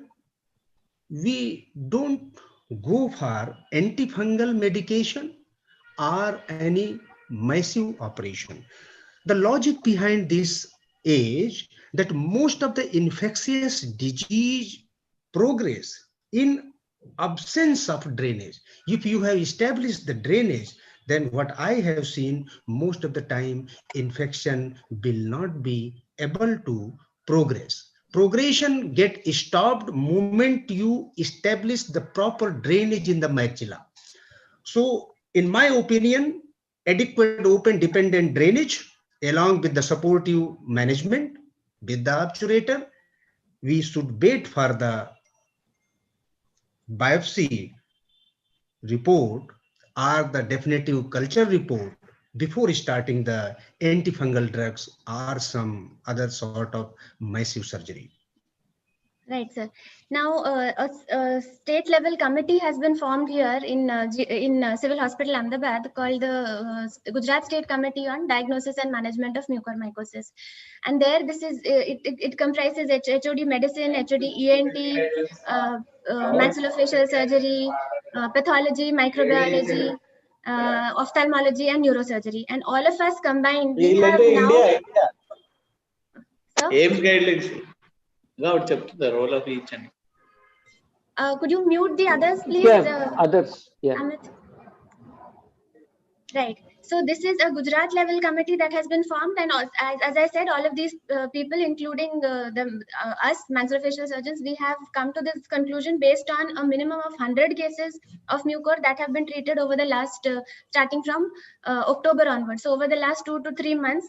100 patients, including medicine. So there are still a lot of waiting patients, as I mentioned in the beginning. Based on that, we have come to the conclusion that if clinically and if radiologically, if there is a firm suspicion of the patient having mucor, we only wait till the patient is fit for surgery and we take him up for aggressive debridement immediately. And during that waiting period, if it is 1 to 2 days, just because we are preparing the patient for surgery and getting his lab work done, that is the time that we have to start amphotericin. And then, as Nehal said, liposomal, because that has the least nephrotoxic potential. Liposomal, there are 2 types of ampho. We will come to that. The liposomal has the lesser amount of nephrotoxicity. So we start the patient on ampho immediately, liposomal, and immediately take him up for surgery. And at the same time, since 99 out of, I think all our patients have had sugar levels, disturbed sugar levels. So we at the same time, we start the patient on insulin, but again, we do not wait for the lab values to come to normal, because infection and diabetes, as we will come to that, infection and diabetes is a vicious cycle. If we keep waiting for the diabetes to come under control, then the infection will just keep spreading. So the infection increases the diabetes level, the sugar level increases the infection, and that it is a vicious cycle. So we have to attack everything together. So the ampho starts, the insulin starts, the antibiotics for any other bacterial infection starts, and the surgical debridement. It is everything together as aggressively. Do not wait for this disease to increase, because we have seen in more than 100 cases now that it is increasing like crazy. We might still have some time in cancer, but mucor is not giving us time. So this is what our committee has decided. Hopefully this would our government will send it to the other governments, and hopefully it will become an all India level protocol. Protocol. Yes, sir. Yes, sir. So as has been discussed, that as Nehal pointed out so aptly, that biopsy from a deeper area, the dead tissue will not have the mucor. The mucor is at the junction where it is progressing. So at the junction of the dead and the semi-dead or living or just about dying, decaying, that area is where you will get the maximum mucor from. That is where the biopsy is to be taken. If we are doing intraorally, so then from there, if we have ENT colleagues on the same wavelength, then yes, through FES. Then again, as the Pal sir said, we have to take all these things. So we have to take KOH and fungal culture, bacterial culture also. We cannot rule out the fact that, in the same patient, he might be a cancer patient. So therefore, we have to have a biopsy also. So a histopath, for which the formalin is the transport media. For fungal infections, it is and for bacterial infections, we send it in saline. Or we send a dry specimen for CB-NAT.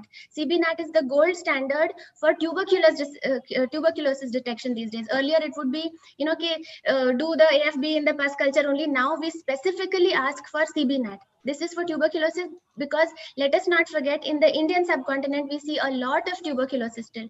So let us not forget tuberculosis, let us not forget cancer, but let us not forget that Mucor is like really the in thing these days, especially after COVID. So we have to look at Mucor first before we look at cancer, before we look at tuberculosis. We will not forget them, but we have to treat the Mucor because it is not giving us time. We have seen enough and more deaths. 50% of our patients are dying, and the reason is we are delaying things. That is the reason. And we have, even yesterday we had a death.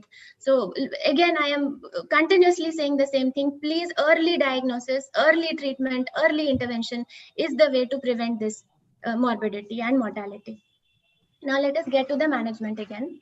All of us really have by now reached this conclusion that yes, rapid control of the underlying medical condition. Mane, if he is diabetic, if he has a chronic kidney disease, we have to control that. Sugar is going out of hand, we have to control that. Yes, rapidly please diagnose that this is not a mobile tooth, this is not some periodontal lesion, this is in fact Mucor, and therefore rapidly start antifungal therapy and rapidly aggressively, as Bhagwan sir has so many times said, aggressive early surgical debridement of these lesions. Now we start with this. So Nehal, would you like to talk about the pre-operative antifungals that you give, both the azoles as well as the lycopene, polyenes? Dr. Sonal, one thing I would like to add before Yes, the sir, medical management, sir. that prophylactic management of these patients. Prophylactic management means medical professionals have to incorporate the dental professionals while managing the COVID patient. Absolutely. Dental care, periodontal care, yes, sir, must not be ignored. absolutely. Yes, sir. Routine dental checkup is mandatory for these COVID patients. Yes, sir. Periodontal care must be taken care to Sir, just a sec. avoid. Amit, can you please mute the others? We cannot hear Pal, sir. Can you please mute the others, the host?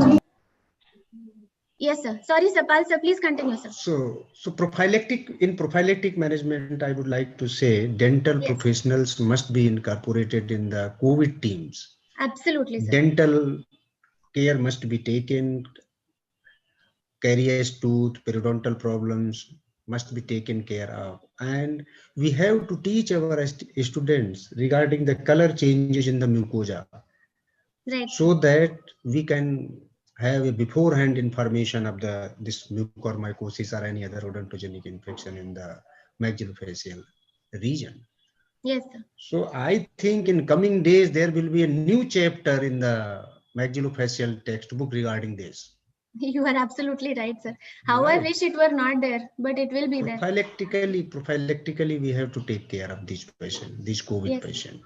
Yes. Most of the time, we have to think in terms of the thing. Who are the cases who turns into this mucormycosis? Right, sir. So most of the time, cases which are already having the maxillary sinus problem, already having some sort of nasal problems, already having some dental problem, already having some periodontal problem. These are the cases which are most vulnerable for the developing this sort of mucormycosis, and those are inhaling the regular basis of steroid for their pulmonary problems. These all are the groups which are most vulnerable. So we have to take care of these patients by managing them locally. Right, sir. I believe Naveen sir has done an excellent job of advertising about this webinar, because I think we have a lot of dental professionals, BDS and other other specialty dentists also with us, sir. So hopefully this would be benefiting them. Listen, Dr. Sonal, Yes. one more thing I would like to say with this stress, that the role of periodontist is very crucial in the management of all these cases prophylactically. Most of the time, these periodontal pathogens also cause a big problem. Yes, sir. Okay. Right. So if we may proceed, Nehal, what about the pre-operative antifungals? Which ones do you give and why? Do you think the different groups of antifungals, there is any contradiction between them, or do all the antifungals act on? No. Yeah. There is only one antifungal which is relevant for this. Is take home. Don't start fluconazole, ketoconazole, or any other oral antifungal except for the posaconazole, because there is no role of this medication in mucor. You are wasting your time for that. The only medication which works is amphotericin. There are two formulations, liposomal and amphotericin. Now, what is the difference? The efficacy wise, both of the formulations are same. I mean, it has the same effect on the mucor, both of them. The only difference is, since liposomal is a lipid preparation, there is a less of the amphotericin available for the renal toxicity. Exactly. So most of the amphotericin that binds with the fungus either, and less of the amphotericin available for the renal toxicity. That's why the renal toxicity in case of liposomal amphotericin is less as compared to the plain amphotericin. Right. Efficacy wise, there is hardly any difference. I mean, the percentage wise, if you think, both has a similar effect, but I would prefer to start liposomal. The only reason is renal, and it is actually it is sometimes it is worse than treating. So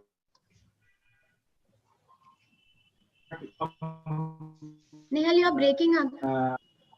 Pre-surgically want to. Hello, can you hear me? Nehal, you are breaking up. Your voice is not clear. In case pre-surgically, usually it is what? Now it is fine. Yeah. Hello. Yeah. Okay. So basically, before you take for the surgery or radical excision, if it is a clinically and radiologically confirmed, or maybe there is a culture is confirmed, we usually start with 1.1 to 1.5 milligram per kg per body weight of amphotericin. I mean, that is a pre-operative. So we are just talking about pre-operative. That is our protocol to start. Sometimes we add adjunct therapy as a posaconazole in a patient who is already comorbid, say patient problem with the kidney function, or the ketoacidosis already taken place. So along with amphotericin, my infective disease specialist, he started posaconazole. The only reason is the serum level of posaconazole takes 3 days to reach. So in case you have to stop amphotericin regime in between, the posaconazole is already taking care of the mucor in meantime. That's the reason sometimes we start in the pre-surgically. So types I already explained. Duration depends. It is like we take CT scan every 7 days, then 15 days, and 1 month. So normal course of event, when disease is not that much aggressive, say only till the maxilla, and the patient is tolerating well. Tolerating well means every alternate day, that is after 48 hours of the liposomal therapy, we usually take a creatinine and potassium. If the create level goes beyond say 1.9, then we usually stop it for a day. So during that time, to take care of that fungus, posaconazole is started. And if it is going down, you have to start with maybe so duration depends on the severity of the disease and the post-op CT scan. Usually it lasts from 14, 21 to 28 days. How many days pre-op would you give? We are still at pre-op antifungal. Yeah. How many days of pre-op? 2 to 3 days, or sometimes if it is confirmed 1 day and we take up for the surgery. Right. So even a couple of doses of ampho are enough to just start the to reach on the soft tissue, because the mucor can spread hematogenously. Right. Yes. I mean, mucor is a hematogenous spread. So before you, I mean, if you are confirmed mucor, before you attempt to surgically remove that, which can cause a surgical trauma. If you don't remove it, may enter in the bloodstream and go somewhere else. To take care of those possibilities, you have to start. Yes, we had one particular case like this who came in from another place, came from outside of Ahmedabad, and who had been through multiple biopsies, nasal endoscopies, and they could not identify mucor anywhere, but clinically we knew, so we had to take him up for surgery. But we told them again and again that we need to give ampho. But since he was a doctor, he said that no, I will not take ampho, and I will, because it is not proven even by KOH or anything. So without ampho, we had to take the patient up for debridement, and the next day he passed away. So this is one question from the audience. Sir? There is one question from the audience. I'm sorry, I can't hear you, sir. There is a question from the audience, it seems. How do you decide about the... You're echoing, sir. Your voice Echoing, is echoing. sir. Just 1 minute.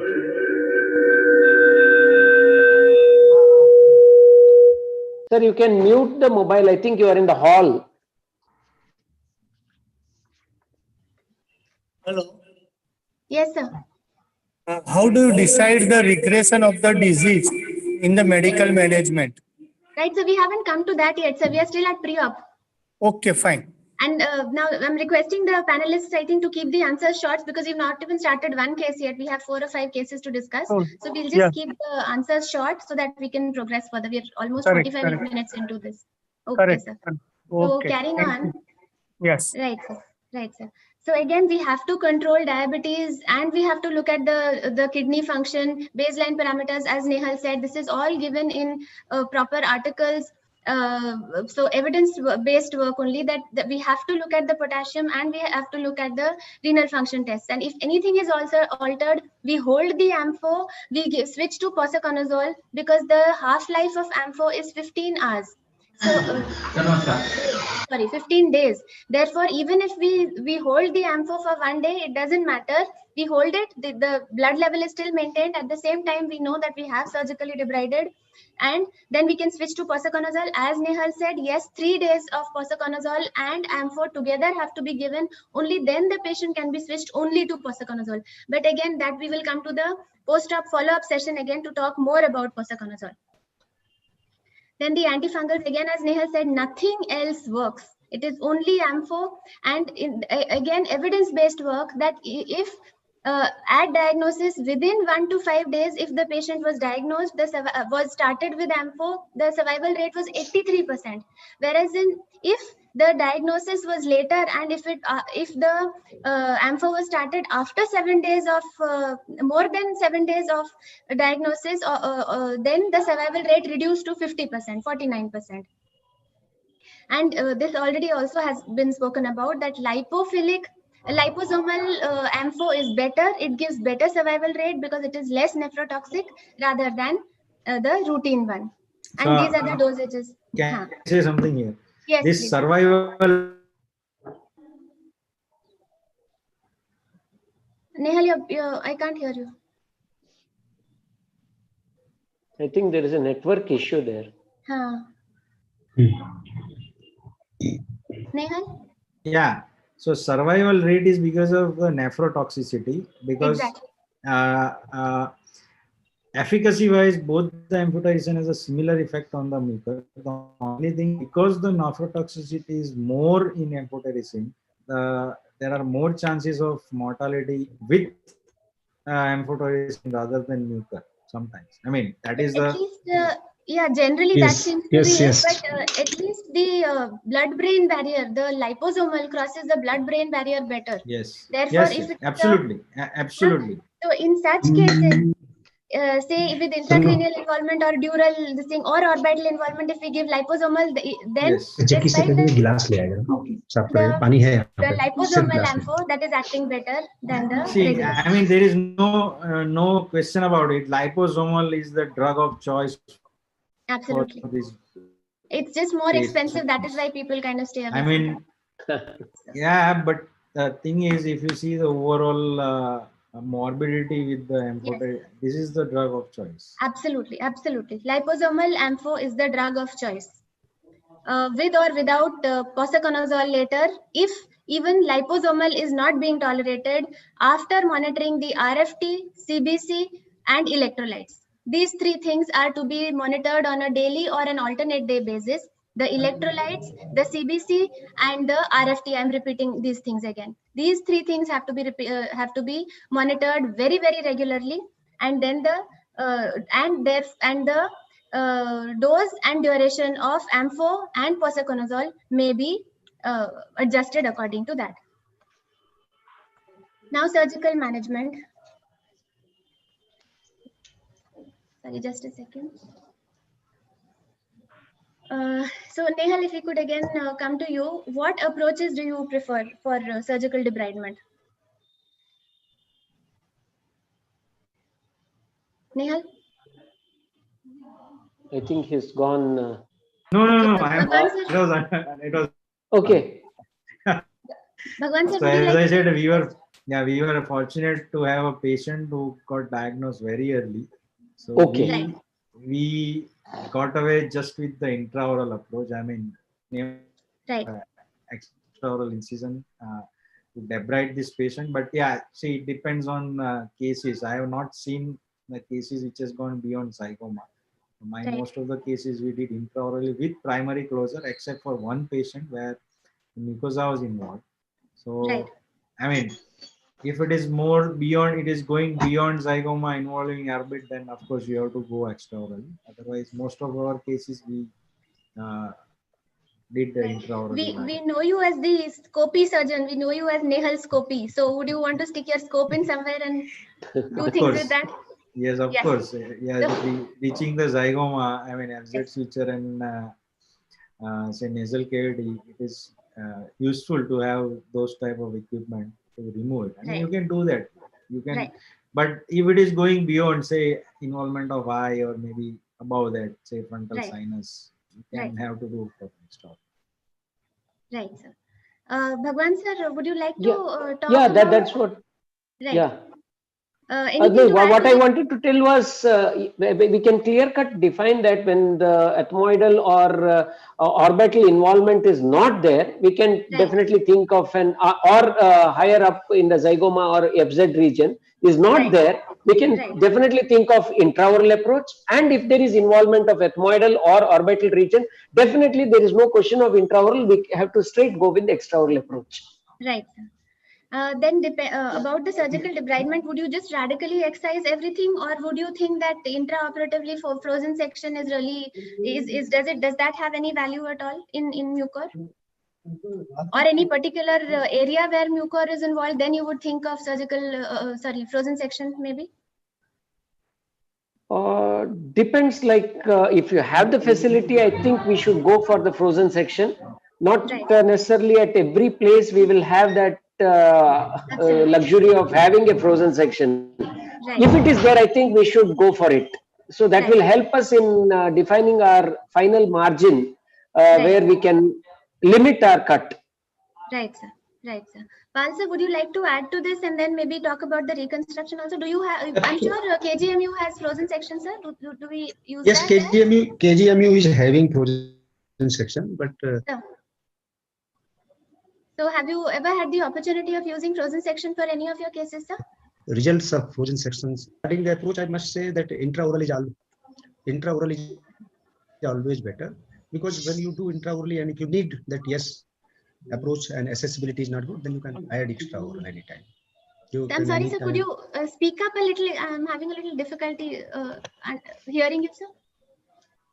Frozen section is good, but the results of frozen sections are not always very good, because things are done in a very hurry. So sometimes reliability is a little bit, you can say, less as compared to the biopsy. This is one thing. The second thing regarding approach, I would like to say, one should always think about doing it intraorally. And if you're feeling difficulty, then you can always switch over to extraoral approach anytime. There is no harm in it. Right. And what would you say about reconstruction, sir? Would you primarily reconstruct these cases, or would you do them always at a later stage? In my opinion, that our objective should be the disease-free. Our objective should be to disease-free and disease control. Disease control is more important rather than reconstruction. So what I do generally, obturator. I put the obturator most of the time, and after few months we can think of the Right. secondary reconstruction. Right.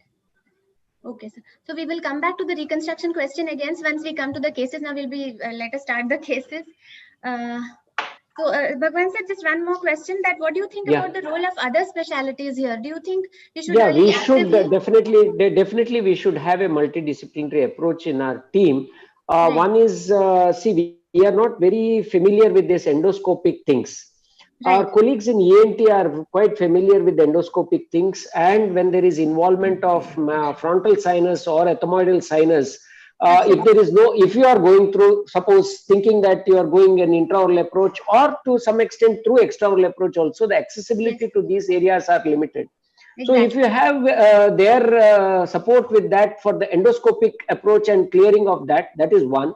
Monitoring of these patients, a good physician, because underlying diabetic and immunocompromised status is there, that is one. And when there is involvement of the cranial region, a neurosurgeon.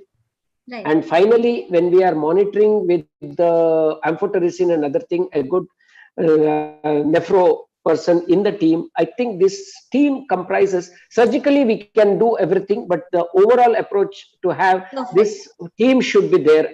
That's my opinion. Yes, sir. Yes, sir. That's perfect. Right. So exactly now, this is just one thing that we came up with in the committee also, that presence of mobile teeth, exposed clinically unhealthy bone, but necrosed soft tissue. In all these cases, we would go ahead with surgical debridement even in the absence of evident sequestrum on the CT scan. There are so many times when we don't see anything on the CT, but if we have these things, it means that we open. Now about the intraoperative frozen section, yes, what Pal sir said is absolutely right. The sensitivity of frozen section is only 50 to 60%. So we can not always be sure. But there is one area specifically where we can avoid radical excision, and that is the orbital area. Because there are so many times when we have a lot of tussle with our ophthalmology colleagues that, we say, we want to remove, and they say, no, preserve it. So in those cases, we can take at the margin, we can take the frozen section and say, okay, now see, even beyond this, there is involvement. Therefore, we need to excentrate the eye. Or we can say, okay, beyond this, there is no involvement. Then yes, we can only do surgical debridement of the orbital, maybe even the orbital muscles, and then stop there and not go ahead with exentration. Because we need to understand that if there is fungus, it has to be removed. There is nothing like, remove this much and then the rest with the ampho will take care. No. If you can remove it, it has to be removed. Let us start with the cases now finally. Bhagwan sir, if you would like to take this case. Now this case, just a second. This is, okay. 60-year-old patient referred from ENT. Now you see the FES has been performed here. After FES, they took the biopsy also, and they did the KOH and fungal culture and everything. And they said, okay, yes, this is ampho. But then he was referred to us because they thought this was complete. They didn't probably see this portion, the maxilla, which was not very evident to them. But then they saw this, and this was a soft tissue collection, and they aspirated, and then they saw this is pus, and they said, okay, now you deal with the pus. So this is how the patient came to us. So now, Bhagwan sir, if you could describe the sites involved, and then based on that, how would you surgically approach this patient, sir? Yeah, seeing the radiograph there, I can see the involvement of the sinus on both the sides. On to one side, involvement of the zygoma and the orbital region also is seen. And intraoral picture also sees there is a huge collection there and swelling which is seen in the mid-palatal region also, on the sides, on the alveolar region also. Right. So seeing this at the same time, as you have mentioned, there is already an intervention from the ENT earlier. So there is a hollow thing which is seen in the nasal region, septal region. Yeah. So seeing this, probably the first thing what comes to my mind is aggressive resection of the whole thing. To in fact clear the area or to arrest the osteomyelitis is the thing probably which comes in the mind. Right. So what approach would you use for this, sir? Would you go probably, as Dr. Pal sir told, starting with intraorally, and if we are able to clear the thing, it will be good seeing the extent, and then if needed, then probably we might transform into an extraoral. Correct, exactly, as Pal sir said. So we go in intraorally, and because evidently, at least on the CT, we see absolutely no involvement of further other than this part of the maxilla. Therefore, yes, sir, that is exactly what we did. We went in intraorally. There wasn't too much. There was just the lower part of the maxilla that was involved. This was removed, and as Nehal mentioned, that because there is no involvement, there is no palatal tissue necrosis here. As we can see, the palatal tissue is completely intact. Therefore, we were able to close this primarily, and no other source of no other type of reconstruction was required. Right.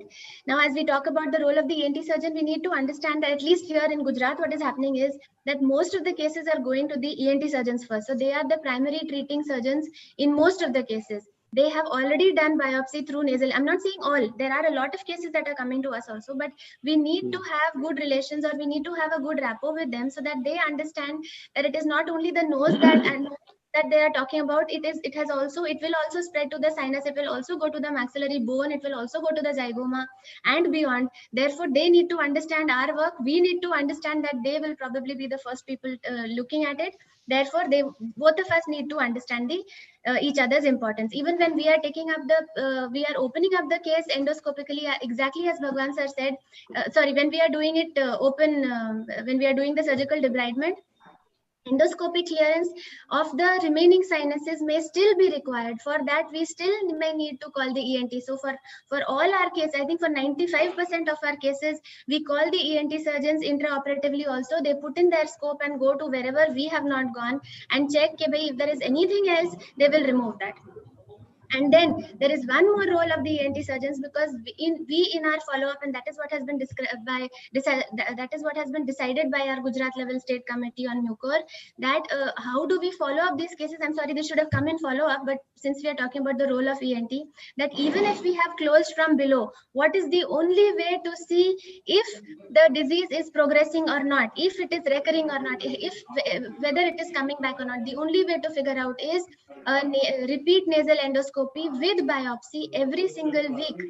And when do we, and then the duration of antifungals is related to that till when do we continue antifungals? Once every week the biopsies have been done, and once the biopsy is negative, after that again we continue the antifungal for one more week, and then we stop. This whole thing is the role of ENT surgeon in mucormycosis. So we should not even become that overconfident. We have removed everything. We have done one nice big time major Weber Ferguson. We don't need anybody else. No, we need them from the beginning to the intra-op and post-op also. We come to the second case now. Okay.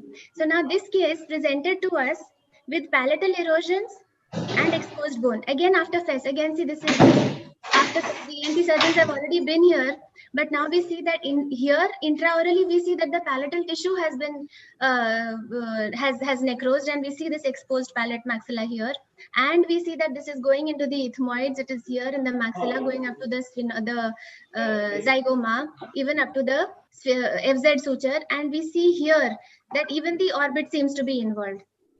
So now the question is, Nehal, sorry, I told you where it is. What approach would you take here now, considering that the maxilla, the zygoma, and the orbit are all involved, and the palatal tissues? So in this, would you still go intraoral, or would you think of anything a little more? Can you hear me? Hello. Yes. Yeah. So, see, still, I mean, there is a muscle involvement. But before I go extraorally, I would still like to remove all the things intraorally. If you are worried about the anophthalmos or maybe anophthalmos, there is a suspensory ligament which actually. Nehal, can you hold on 1 second? 1 second. Yeah. Could the host please mute the others? There is a lot of disturbance. We can't hear Nehal. Could we please mute the others? Yes. No, there is still some noise. The host, can you please mute the others? Okay, Nehal, please continue. So, if it is still FZ suture, say in this case, or it is in zygoma or arch, I think you will be able to remove intraorally with the, possible help of endoscope. If if it is going and still there is a muscle, I mean, if there's a extraocular muscle which are involved, you can Right. remove that with the intraoral approach, but it is difficult. I mean, Right. it is easier to remove from the extraoral, but I would still take a chance and remove everything intraorally. If I feel that still there is something which is missing or not able to remove, and I would put a Weber Ferguson and remove. But at least for this case, I would definitely do Intraoral. intraoral approach with endoscope, basically. Right. With endoscope. So if any unit does not have an endoscope, No, would it's you then difficult. I recommend? think it would go directly. If I would not have Extraoral. endoscope, I would go for Extraoral approach. extraoral side directly. Right. Palsa, would you like to add to this? What approach would you take for this case? With the endoscope, we can go through the intraoral, but if someone is not having endoscope, then definitely it should be Right. tried with the extraorally. Right. Right. So that, and then how would you reconstruct, sir? Nehal, how would you reconstruct this case? Would you or would you not? No, see, as I said, first of all, I have not received these severe cases. I mean, The but palatal. as of my take, I would wait for disease-free environment to put anything there. I think I'll go with obturator rather than putting anything bony or maybe soft tissue coverage. If it is healed after say 3 or 4 months, and then you can think about putting a soft tissue. And if there is a zygoma intact, like what most of my cases, if you see Right. most of my cases where we closed it primarily, Right. No, we're dental talking about this rehabilitation. case. No, this case I would wait actually because I don't have much experience about removal of this extensive. But definitely, I would like to wait and see the disease which is controlled over a period of 3 months because mucor is very nasty disease. If you have not removed, it देख लो इनका can वो सही है recur. Implant, So I would wait for this. सही हो तो एक for sure. Abutment लगने लगा दो. Pal sir, sorry if you could contribute to this case, sir. Sorry, I couldn't hear you too well, sir. Yeah. Hello. Yes, sir. Hello. Am I audible? Am I Yes, audible? sir. Yes, sir. Yes, sir. Yes, sir. Yeah. I would like to go for the obturator. Right, sir. And the reason being? The reason is that if there is a recurrence, right, and you do some sort of reconstruction, and if there is a recurrence, it is very difficult to observe in a follow-up cases. Right. In case of obturator, the follow-up becomes very easy. Right. You can continuously irrigate. Right. If you are doubtful about the infection, you can put some medicament. Like most of the time, we people here in KGMU use the iodoform gauze for some areas. If you think that this particular pocket is doubtful, then we can put some iodoform gauze, and every day we have to change the gauze. Right. Irrigation is possible, putting some medicament is possible, and in cases of where you see some recurrence is there, you can remove the lesion even in local. Right. Because things are visible most of the time. Right. Okay. Right. So what we did for this case was we went in through a Weber Ferguson incision because we did not want to leave any tissue behind in the orbital region. That was one reason, because all the muscles were involved. So the complete extraocular muscles on the in the inferior side, they were all removed. The whole bone is removed. So there are no muscles, there is no periorbita, and there is no bone supporting the globe. So all this section, the half of the maxilla on the right side, the complete maxilla, zygoma up to the FZ suture here and up to the end of the arch here on the left side. That whole thing has been removed. And we took a complete temporalis. We took a hemicoronal, almost a bicoronal flap, took the complete temporalis, not just a sliver that we take for ankylosis cases, but the whole of the temporalis is taken from beneath the arch and is taken down, and principally for three reasons. One is to support the orbit. So it forms part of the temporalis, forms the floor of the orbit, part of the temporalis forms the lateral nasal wall, and the remaining part forms the complete palate. So that is what we did. Now the question is that why did we do this? Now let me just talk about this again. We are not talking about hard tissue reconstruction. This is for the benefit of the PGs and the audience. We are not talking about hard tissue. There is no way we can put in bone. There is no way we can put in plates when there is this kind of inflammation. The panelists are absolutely right in saying that we wait for complete resolution. Now, the reason that we do not put obturators are two. One is with the extent of the disease. There are many cases where the oral cavity is open, the eye is open, the nose is open, the ethmoids are open, and the brain is open. There is no way we can put in an obturator and think ki, Achha, yahan se, from here, if everything is open, there has to be a proper seal. An obturator, it does not give that great a seal that we can leave this open. So I'm not saying for all cases, but for most of our cases, because in any case, ours is a tertiary care center, we get very, very bad cases. I will show you another case now after this, wherein there is no way we can leave anything here open. Therefore, in this, another reason is that we understand that vascularity is the issue here. This is a very, very good, thick, nice vascular flap which never fails. Therefore, here we are giving vascularity to this region. We are helping things to heal.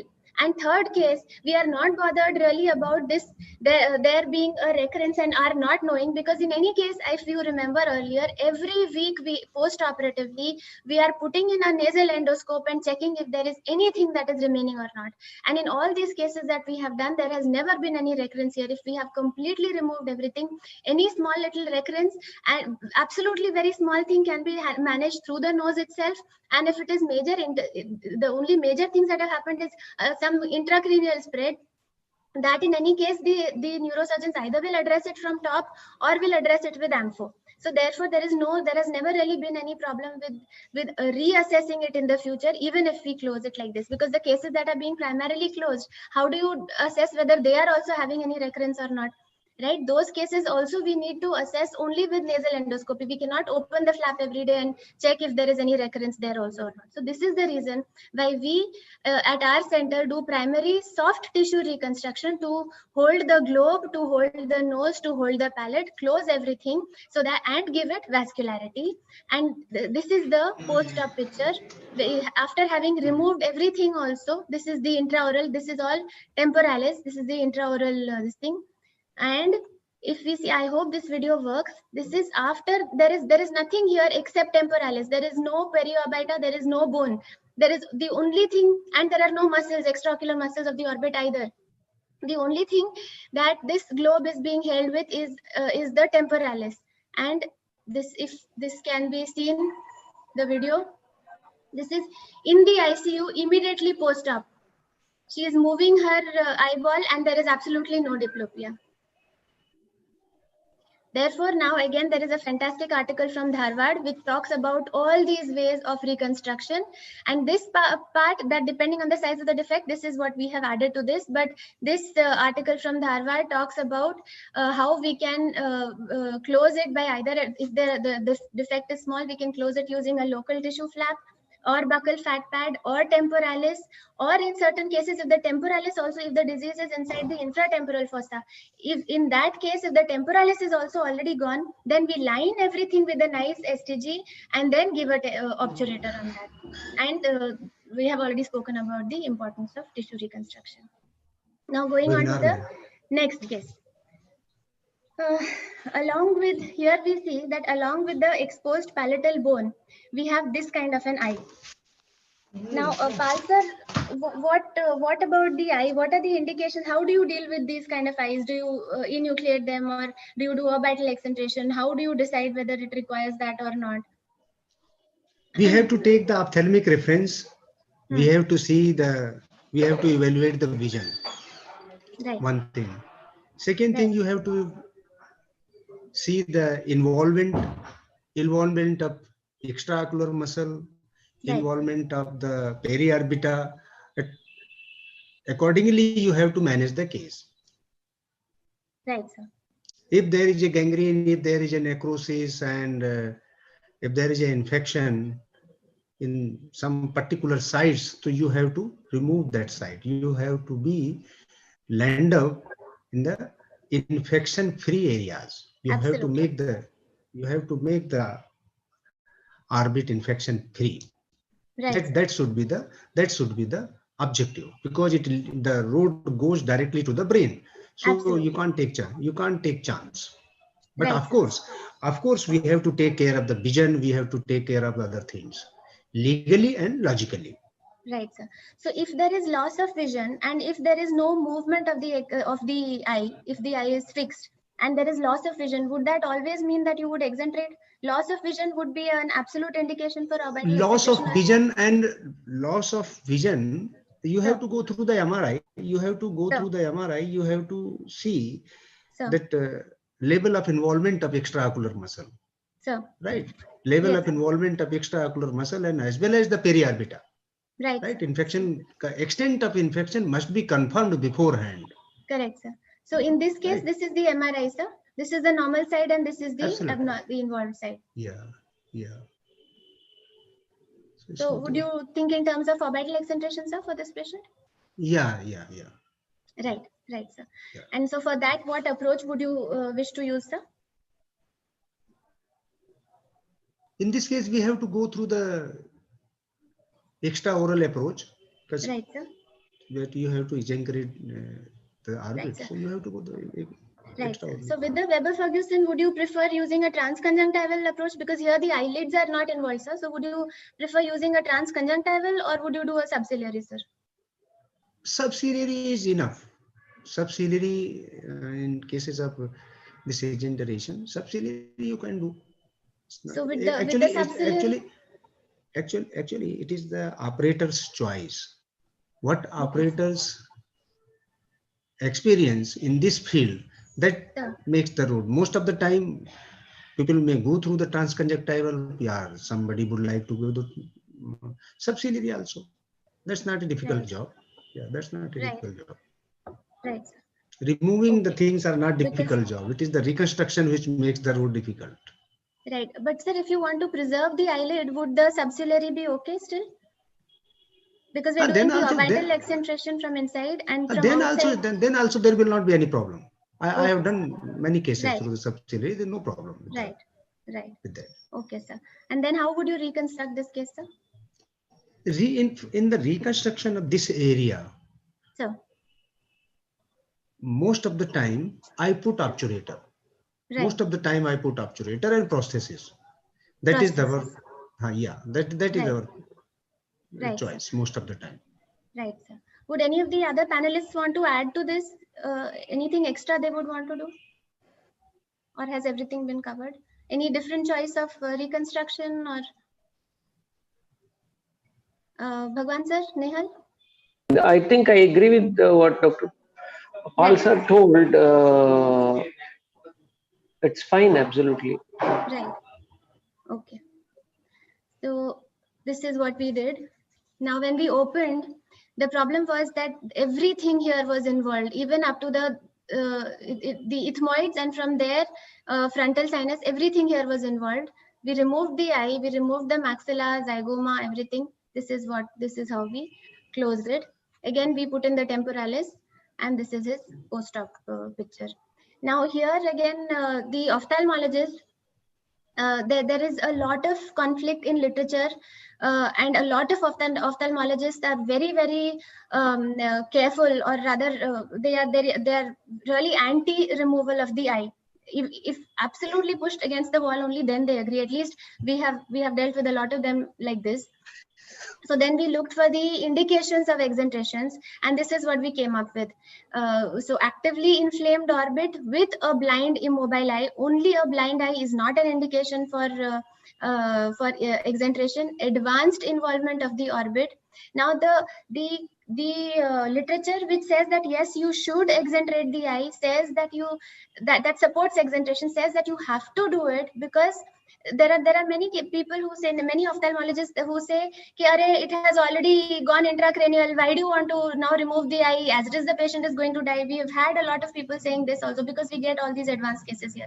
But literature says that even if there is intracranial spread, even if the dura is involved, and you are still going in to debride the thing, do not leave the eye behind, because you want to decrease the fungal load. If you are giving any chance for the patient to live, any chance for the ampho to act, we need to understand that we need to decrease the fungal load as much as possible. Therefore, even if it has gone inside the brain, even if it has spread intracranially, we still have to, and the eye is involved, we still have to remove the eye also. And again, to reiterate, that frozen section here is a very good, or at least even that at least 50-60% chance that we get, it is still it can guide us, and it can tell us that okay, if here from here onwards the orbit is not involved, we don't need to radically exenterate the eye. But if it is involved beyond this, then yes, the eye needs to go.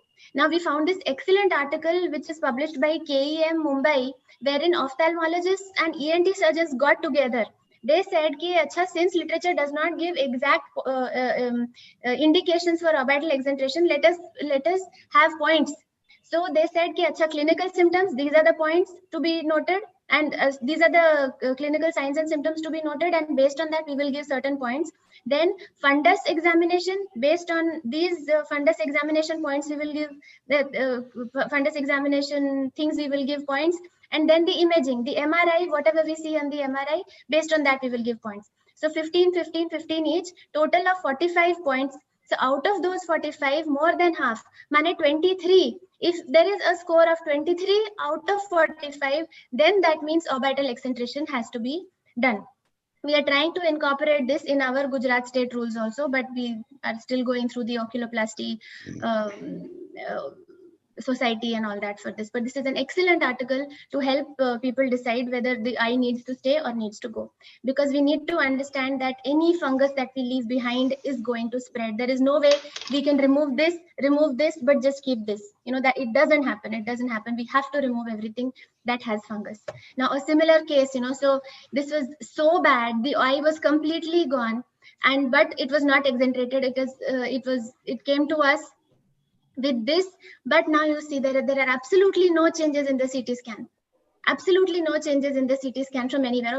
Very, very minimal, some little maxilla involvement, right? But when we opened, everything was gone. The eye had to be removed completely. The superior the roof of the orbit was involved. From there, when we removed the superior part of the orbit, the brain was herniating into that. So we had the frontal lobe, which could be seen here. The dura of the frontal lobe could be seen here. The dura of the temporal lobe could be seen here. Everything had to be removed. All this had to go, and this is when there is no involvement on the CT scan. Still everything was removed, but the patient did not survive. He died later, immediately post-operatively, because of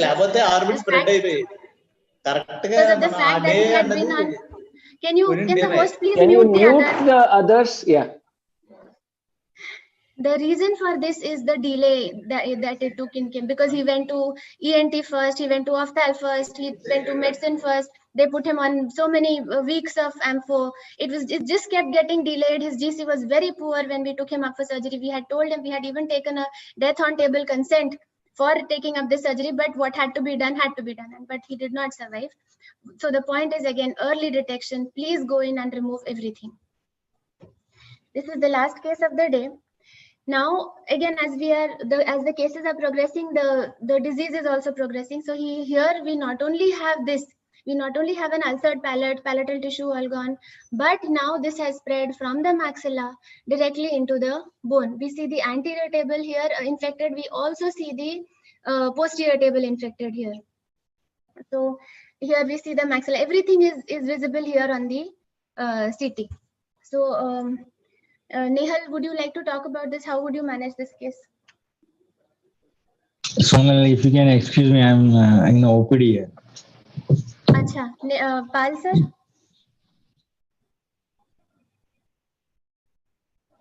Pal sir, can you hear me? Sonal, I think. Pal sir is also not here. Yeah, I feel a multidisciplinary approach, as I told, seeing the involvement, definitely we should have a neurosurgeon in hand.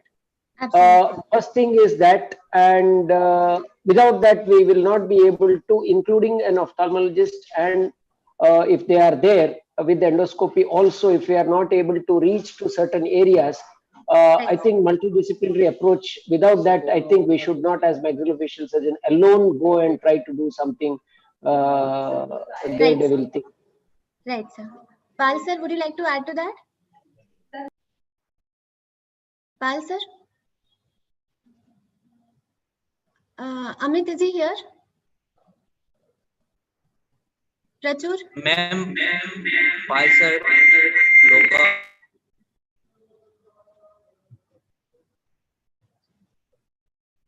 Is Pal sir here or no? Okay. So I guess I'll just Bhagwan sir, should I carry on? Yeah, please. Yeah, please. Yeah, because this is the last case in any. Yeah. Okay. So this is what we did. Pal sir, are you back? No. Okay. I think So he's this not is there. what. Okay. So this is what we did: the Weber-Ferguson incision and the coronal flap. Now from the Weber-Ferguson, we removed the entire maxilla, zygoma, everything. Then we removed from this, because our neurosurgeons come in only if the posterior table is involved. So we raised the coronal flap for them. We removed the anterior table, and then when we saw the posterior table also involved, that is when we called them. Then they removed the posterior table, and then this is the dura. So then there were a few dural tears. They repaired that. Then from our coronal flap, they took the galeal flap, reconstructed put another, because of the few dural tears, they put the galeal flap, and then we closed up everything. And this is the patient in post-op. This is his, if you remember, this was how his palate looked like. Yeah, you got a pretty good palatal closure. Yes, sir, this is called temporalis. Yeah, that was because of the temporalis which you had swing. Yeah, yes, sir. We always get otherwise fantastic there's a huge mucosalization. defect. Yeah, correct. Yes, sir. So mucosalization is perfect with temporalis. We don't need to, the patient feels happy because then he doesn't have things sticking inside his mouth. The RT is there, but then that is removed within a week, 10 days. And this is what we get. So the patient is happy finally with at least he's living, and at least, he knows that even if there is a recurrence, we are following him up. We are putting a nasal endoscope to check. You are taken from both the sides temporalis, or only one side? Only one. That is why I said taking the whole temporalis is important. So we have to have a nice, good opening. So it is almost a bicoronal flap which is lifted, and not just a small little alcad bramley. Not like that. The whole, and very posteriorly. We don't take it anteriorly because we don't want to mess with that male pattern balding thing. So we take it very, very posteriorly behind the ear, but then we bring it here till the zygomatic arch. From beneath the zygomatic arch, we take the whole of the fan, the entire temporalis, and then put it below the zygomatic arch, and then and that is why our temporalis reaches everywhere. Our temporalis, one single. I think probably whole of North India में ऐसे radiology department नहीं. Sir? Hello? Right, so that one temporalis reaches the orbit, the nose, and the palate. It is just a single temporalis, sir. So now finally we will finish with this. What is the role of post-op ampho? Shall I just finish, sir? Because apparently Nehal is not here and Pal sir is not here. We need to continue post-op ampho also for about 40 to 60 days, depending on how bad the cases are. And it is continue. And as we said, that we continuously do nasal endoscopy every week until resolution of all clinical signs, lab signs, imaging signs, and reversal of immunosuppression. So complete resolution of the diabetes as well. Oral antifungals, as Nehal was talking, posaconazole is only a salvage treatment. It is not the first treatment, as we have discussed and decided that yes, it is amphotericin and liposomal amphotericin, which is the gold standard for this. And posaconazole only comes in if there is nephrotoxicity to liposomal, to lipophilic, and hepatotoxicity to liposomal, or when we are stepping down, when we want to switch to oral medication, 3 days of concomitant use of posaconazole and amphotericin B, and then finally we reduce it and finish it off with posaconazole. There are certain other newer things, hyperbaric and caspofungin and stuff, which is not really started here in India. Follow up, as we've already spoken about this, we take regular endoscopy. We do regular endoscopy and regular CT scans and MRIs at 1 month, 6 months, and 1 year. So to conclude this, we know we have to control the underlying medical condition. We have to diagnose early, rapidly initiate the antifungal therapy, aggressive early surgical debridement, and the only way we can prevent this and give excellent results is by multidisciplinary intervention. Thank you very much. Any questions? Deval ma'am would be happy to take the questions, I think. Amit? Madam, few questions are there. Right, but we don't have anybody answering them. Nehal and Pal sir, has Pal sir been able to join back? No, Okay, Bhagwan sir, it is up to you and me then. Nehal and Yeah. Deval ma'am, Neha ma'am. I am here actually. I am Okay, listening. the nail is back. Yeah. Nehal is back. All No, right. I was here only. I was listening. I was seeing a patient also. Acha. And I was seeing actually mucor patient. I know, everywhere. Great. Right, so we could have the question, sir? Okay. First question is management of mucormycosis. Amphotericin. The others would, I'm sorry, the others would need to be muted, please. There is too much noise in the background. Okay. Can you Please. medical management of mucormycosis, amphotericin versus posaconazole. We've spoken about it, right? Ampho is the gold standard. So if the questions that have already been discussed, we should probably not take it. Posaconazole only comes if Ampho is not effective, or is giving toxicity. And during that time, or as a step down to oral medication, that is the only time you would use posaconazole. If you cannot use it, if there is toxicity to Ampho. Otherwise, Ampho and liposomal Ampho is the gold standard. Please take questions that have only not been answered. It's already kind of been, what, an hour and a half. There's another question. Does elevated serum ferritin levels give a for diagnosis? No, absolutely no. Absolutely no. It is adjunct, but elevated. Yeah, it is right. I mean, iron is basically food for fungus, but that doesn't mean that elevated ferritin level is a confirmatory test for mucor. You will have an elevated ferritin. That is, it happens in COVID, which is one of the reason which can cause this fungus. But on a sole diagnosis, the elevated ferritin, you cannot diagnose mucor. Right. Okay, fine. The question is right. The only thing is, only on the elevated ferritin level, we cannot say this mucor because iron is basically the food for fungus. Okay, fine. Okay, what about caspofungin? Yes, we have spoken about that. It is a newer drug that is being tried, but we don't have too much of knowledge or literature support on that, so we are not talking about it right now.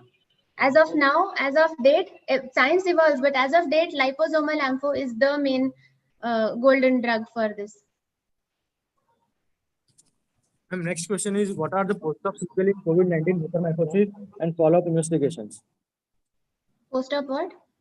Sequelae of COVID-19 mucormycosis. Sequelae of COVID-19 mucormycosis and follow-up investigations required. Post-op sequelae of mucor. After treating the patient, is there anything? So it can just come back, right? It can come back. That is all that can happen. If it comes back, we have to be ready. That is why we do follow-up every week. We do endoscopy and we do CTs and MRs whenever required. So, yeah, sequelae means what else can happen to the patient? The fungus will spread. Yeah. Or next is any cases of nondural involvement. What can be done in such cases? Yes, I wanted to put a case on that. Nehal, would you want to take that? I have not seen mandibular, or if it is a mandible, it's absolutely rare. I mean, I have not yet seen. I think uh, one of our associate colleague, Dr. Monica, has seen that case. As far as I Yeah. remember, if she's there. I mean, there is a mandibular or mucormycosis is absolutely rare. Hello. It's Yeah, very rare. I have seen a case like that. We've operated one just last week. See, we did have an issue trying to figure out what to do with that case, because if you remove that, how you would need to put in some kind of reconstruction. We would need to do some kind of reconstruction because it was involving the whole hemimandible. So, but we did not do anything. We did not put a plate, and we did not put in a graft. A flap. All that we could do was debride, but then there was little basal bone that was left, and that was still kind of okay. So we left that. But since it is only one case, we don't know whether we should have left that basal bone or not. So I at least don't have the Sonal, I answer. think we are exceeding time. We have a lecture for Dr. Paul also. Right. So, yeah. We'll end the panel discussion here. We have so many questions unanswered. Yeah. If we get a time after this, we might think of it. But now I think we should move in with Paul. Yeah. Have you got Pulsar back? Answer many questions, right? Sorry? Yeah, that will answer many questions also. Yeah. Have you got Pulsar back online? Yeah, Pulsar is back online. Yeah, he's Paul there. boss? Perfect. Hello, Paul boss? Sir आपका mute है Paul sir आपका mute है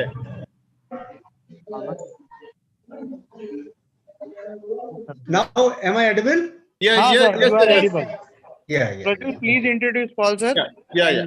Yeah, I would just like to thank all the panelists and thank you to all the organizers for giving us this opportunity. Thank you. We enjoyed ourselves a lot. Thank you. Okay. Thank you. Now we are having our next lecture that was scheduled to be our first lecture. It is by Dr. Uma Shankar Paul sir. The topic of the lecture is maxillofacial space infection in COVID-19 era. Let me first introduce Paul sir. Paul sir is a professor at KGMC Lucknow. He is a member of various national and international foundations and academy. He has been awarded fellowship and diplomat in ICOI USA. His major fields of research are oral cancer, head and neck infection, implantology, and TMJ. He has published more than 90 publications in the field of oral and maxillofacial surgery. I welcome you, sir, to share your knowledge. Over to you, sir. Thank you.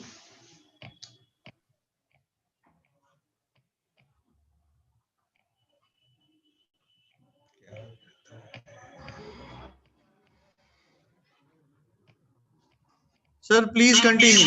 Yeah. Screen kar de. Good morning, everyone. Hello. Am I audible? Good morning, sir. You are audible. Good morning. Okay. Good morning, everyone. Myself, U.S. Pal from King George's Medical University. You have to share your screen. Screen share karo. Screen share. Just wait. We're doing it.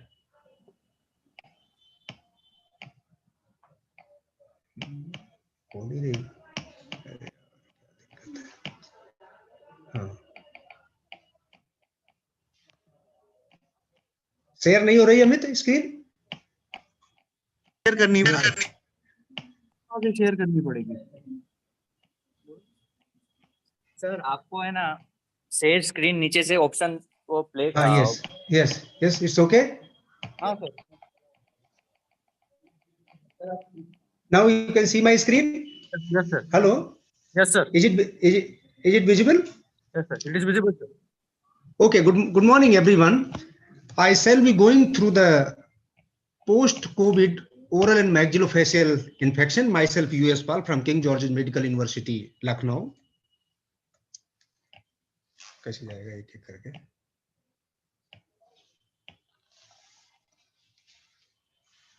I shall be dealing with this. Hello. Yes. Slideshow में ले लीजिए sir. Slideshow.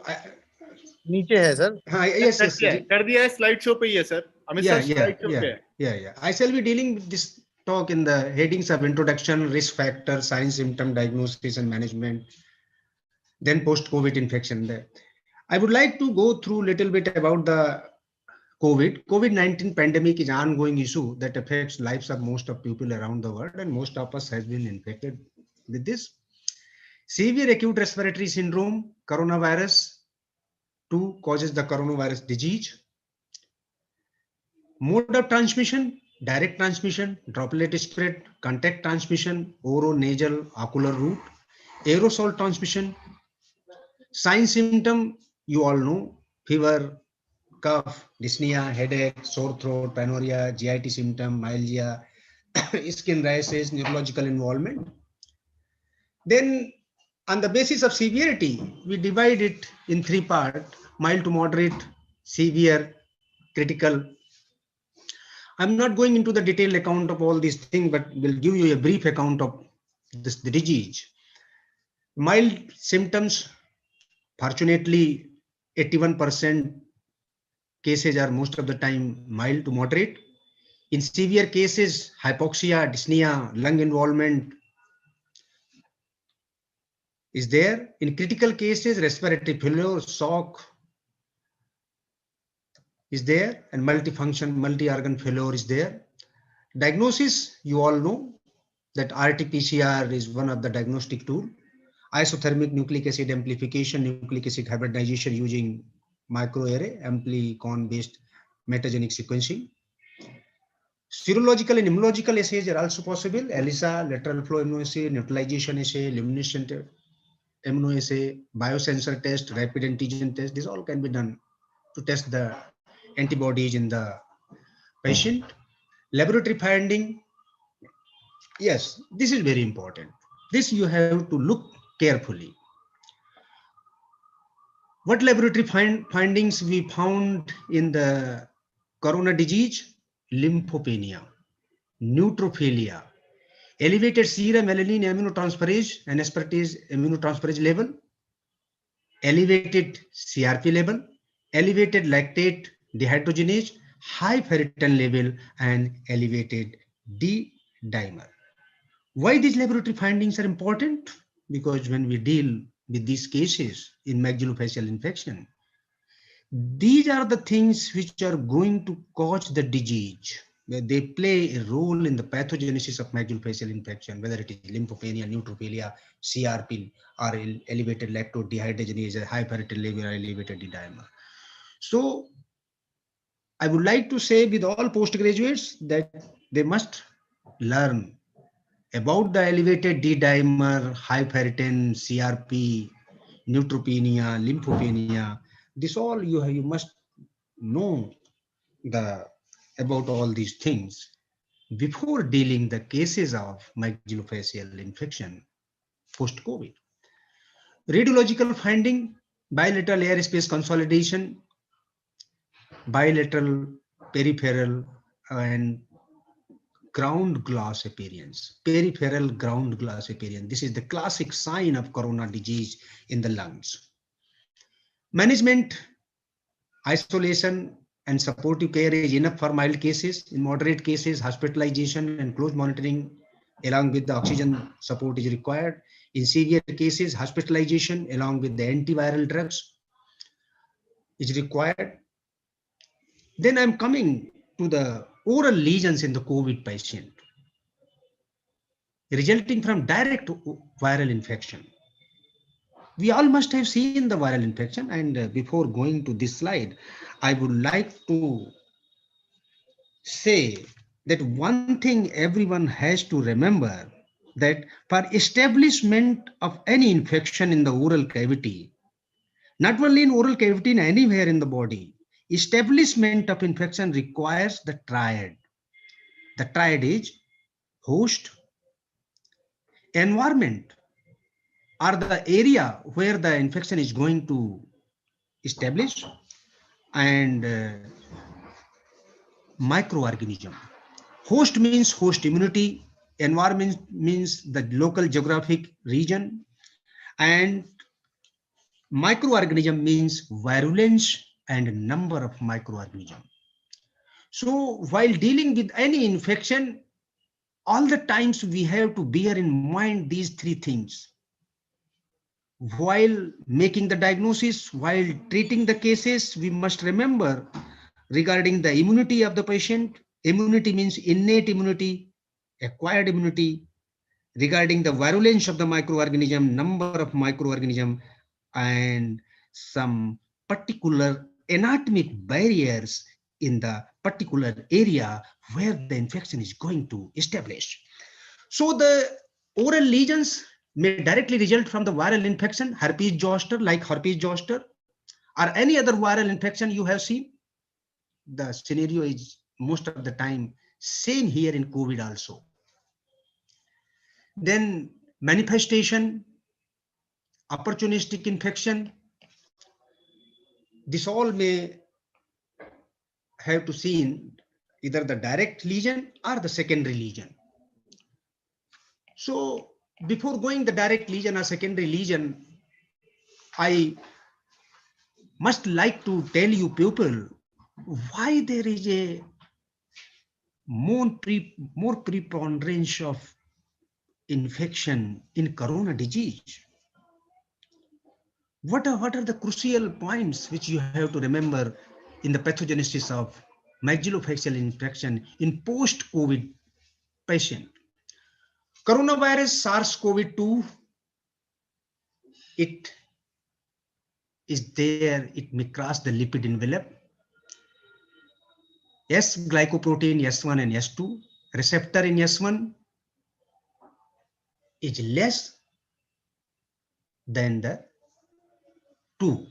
So angiotensin converting enzyme, receptors in angiotensin converting enzymes is the important thing for the attachment of this coronavirus. Cells with ACE2 are the host cells for the virus. This is a very crucial line.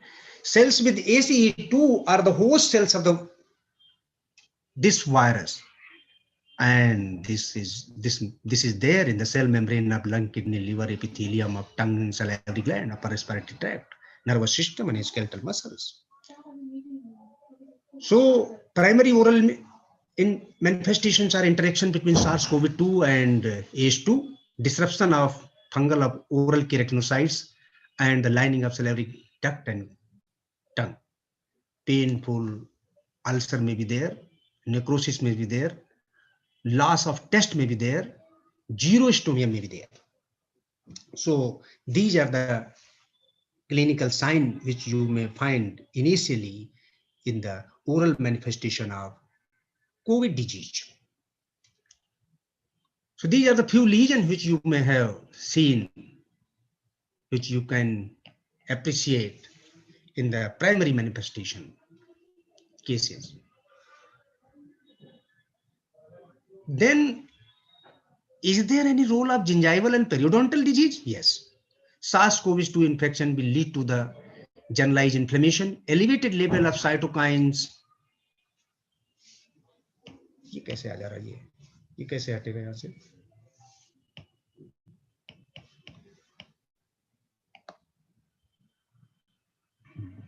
Back. A generalized inflammation, elevated level of cytokines and interleukins, gingival bleeding and periodontal disease, increased level of cytokines, particularly IL-6, and this all lead to the cytokine storm, and it will affect the periodontal health. अब ऊपर आ गए बेटे, इसको side में करो, हटा दो ना, इसको नहीं हटाता. हाँ ऐसे कर दो, ठीक है. Periodontal disease may be a contributing factor and it may exacerbate the severity of COVID. Periodontopathogenic bacteria have been implicated in the aspirational pneumonia also and an increase in viral respiratory infection. As in normal odontogenic infection, I would like to say one thing, that most of the time, most of the microorganisms in the oral cavity are commensal, but whenever they get displaced or disturbed, they become pathogenic and they cause the disease. Petechiae in the skin and oral mucosa related to thrombocytopenia in the COVID infection. Secondary oral manifestation, COVID-19 infection, it may decrease the innate immunity, macrophages and neutrophils, adaptive immune response, B and T lymphocyte as there is a lymphopenia. So this immunity will get reduced, chronic stimulation of T cells, cytokine storm, exhaust of T cells, and weakening of immune response. So viral co-infections, what may occur with this the COVID infections, herpes zoster, reactivation may be there, decreased cell immunity, cell-mediated immunity is the major cause behind this, psychological stress. Secondary herpetic gingival stomatitis is also common. Bacterial infection, yes, since there is a less immunity, so bacterial infection is also a finding.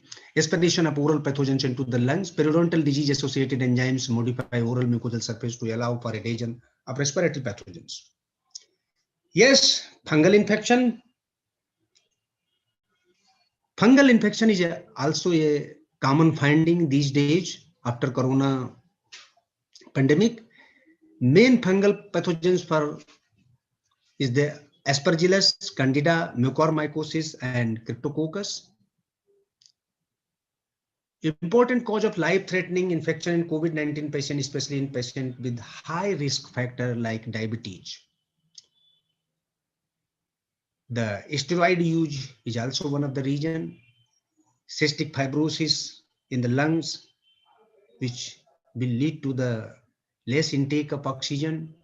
These all will lead to the aspergillosis and prolonged neutropenia and lymphopenia. These all may contribute in the fungal diseases. Risk factor for invasive candidiasis. For more severe COVID infection patients who need parenteral nutrition, broad spectrum antibiotics, there are chances of candidiasis, especially when there is a lack of oral hygiene measures. Invasive cryptococcus, COVID-19 with HIV infection, CD4 count less than 200, LOHSCT, SOT. When there is organ transplantation, then this cryptococcus is a common finding. Then mucormycosis. Mucormycosis, as we all have learned that in case of osteoradionecrosis, that most of the time in radiation also, the disease start either with the trauma or infection or something like that. The same scenario is here in the mucormycosis. Most of the time, trauma or some sort of steroid therapy or some comorbidity like diabetes, these things along with poor oral hygiene or poor dental condition, poor periodontal condition will lead to this mucormycosis condition after COVID disease. Invasive mucormycosis is increasingly reported in recent days in post-COVID patients. Rhizopus aureus, most common organism involved. Neutrophils are more important than lymphocyte in inhibiting fungal spore proliferations. In hyperglycemia and low pH, phagocytes are dysfunctional and have impaired chemotaxis, and this is the sole reason, this is one of the important reasons for this post-COVID mucormycosis. Then one more hypothesis has been given that this normal host iron bound to various carrier proteins such as transferritin, ferritin, and lactoferritin limits free iron availability defense mechanism. So this iron uptake and ferritin is also one of the important factor in the establishment of this disease, along with the comorbidity and lymphopenia. So prevention, as we all aware of the fact that prevention is better than cure, severely ill patient should undergo fungal pathogen surveillance. Now, what is this fungal pathogen surveillance. How can we do that? Post-COVID, we have to be very careful regarding the maxillary sinusitis.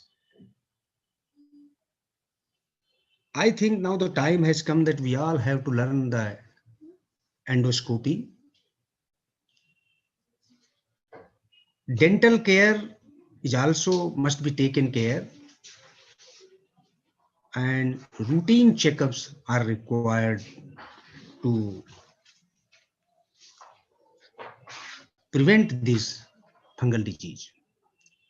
And if anything suspect, then the biopsy or the direct microscopy or the culture or serology, beta D-glucan and galactoman in serum, RT-PCR, these all are advised.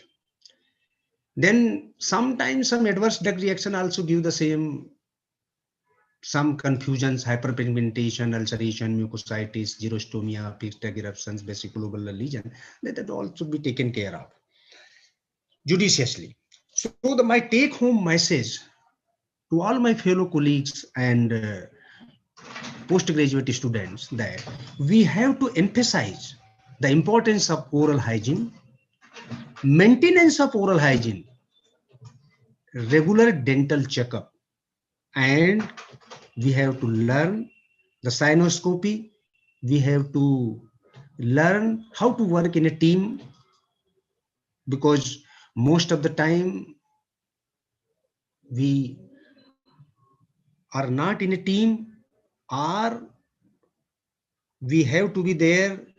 We have to be very cautious while dealing with this post-COVID patient while giving the dental care. So the take-home message is proper hygiene, regular care of dental caries and periodontitis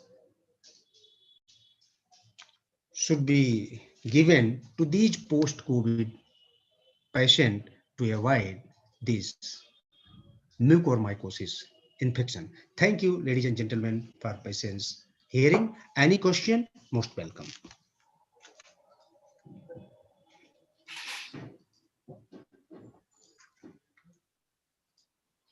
Thank you very much, and we will be presenting the certificates for the invited faculties and the panelists just now, and later on we'll put the vote of thanks.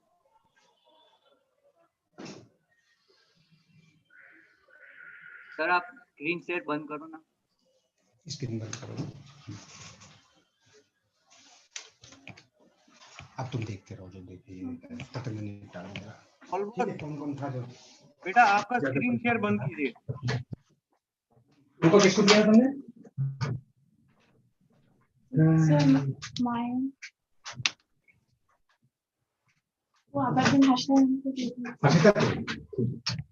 पर लिखा है stop screen share, वहां पे stop.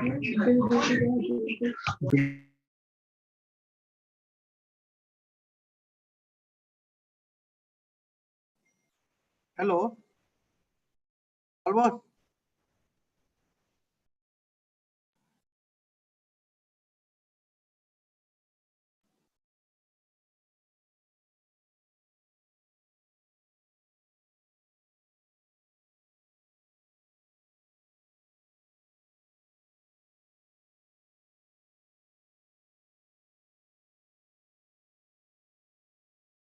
I would like to thank Dr. Uma Shankar Pal sir.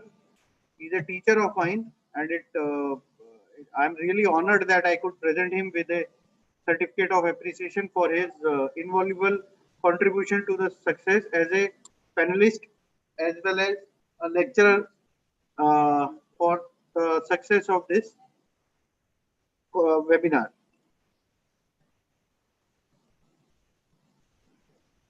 Thank you, Paul Boss. I would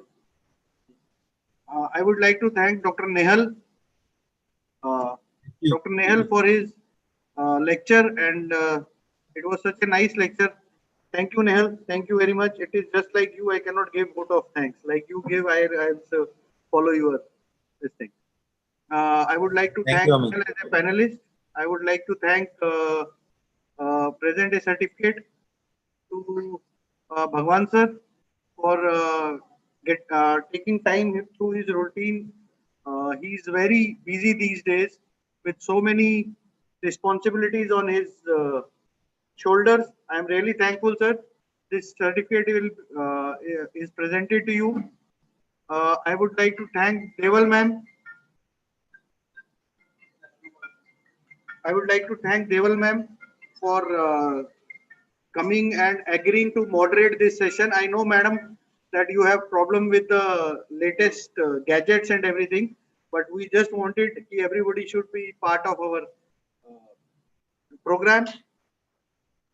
Sonal, very thankful. I'm seriously thankful. And this certificate is presented to you. You have done your homework so well. You prepared so well. You have put in so much of effort. Thank you very much. Yeah, sure.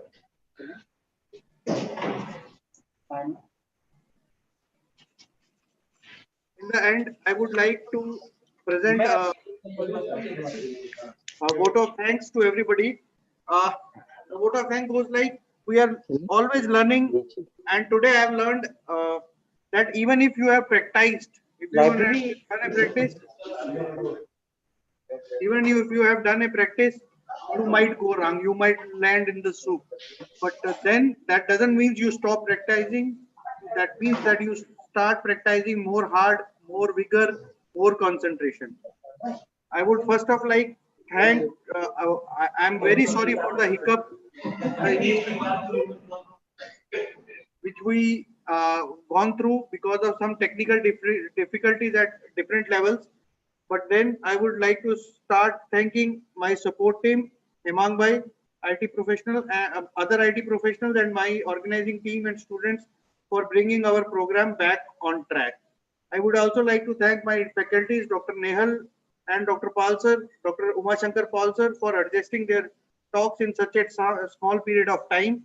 I would also like to thank Dr. Deval ma'am, Dr. Bhagwan sir, Dr. Sonal for their heartily participation and making this event a success. I would also like to thank all the delegates, teachers, faculties, and seniors for bearing us with so much of patience. Next time, we'll not find any of the technical difficulties. We have learned our way. Might be this was our first of this kind, and we have gone through this problem. In the end, I would like to thank God Almighty and all of you for joining us and making this program a grand success. Thank you very much. Thank you, Amit. Thank you, sir. Thank you very much.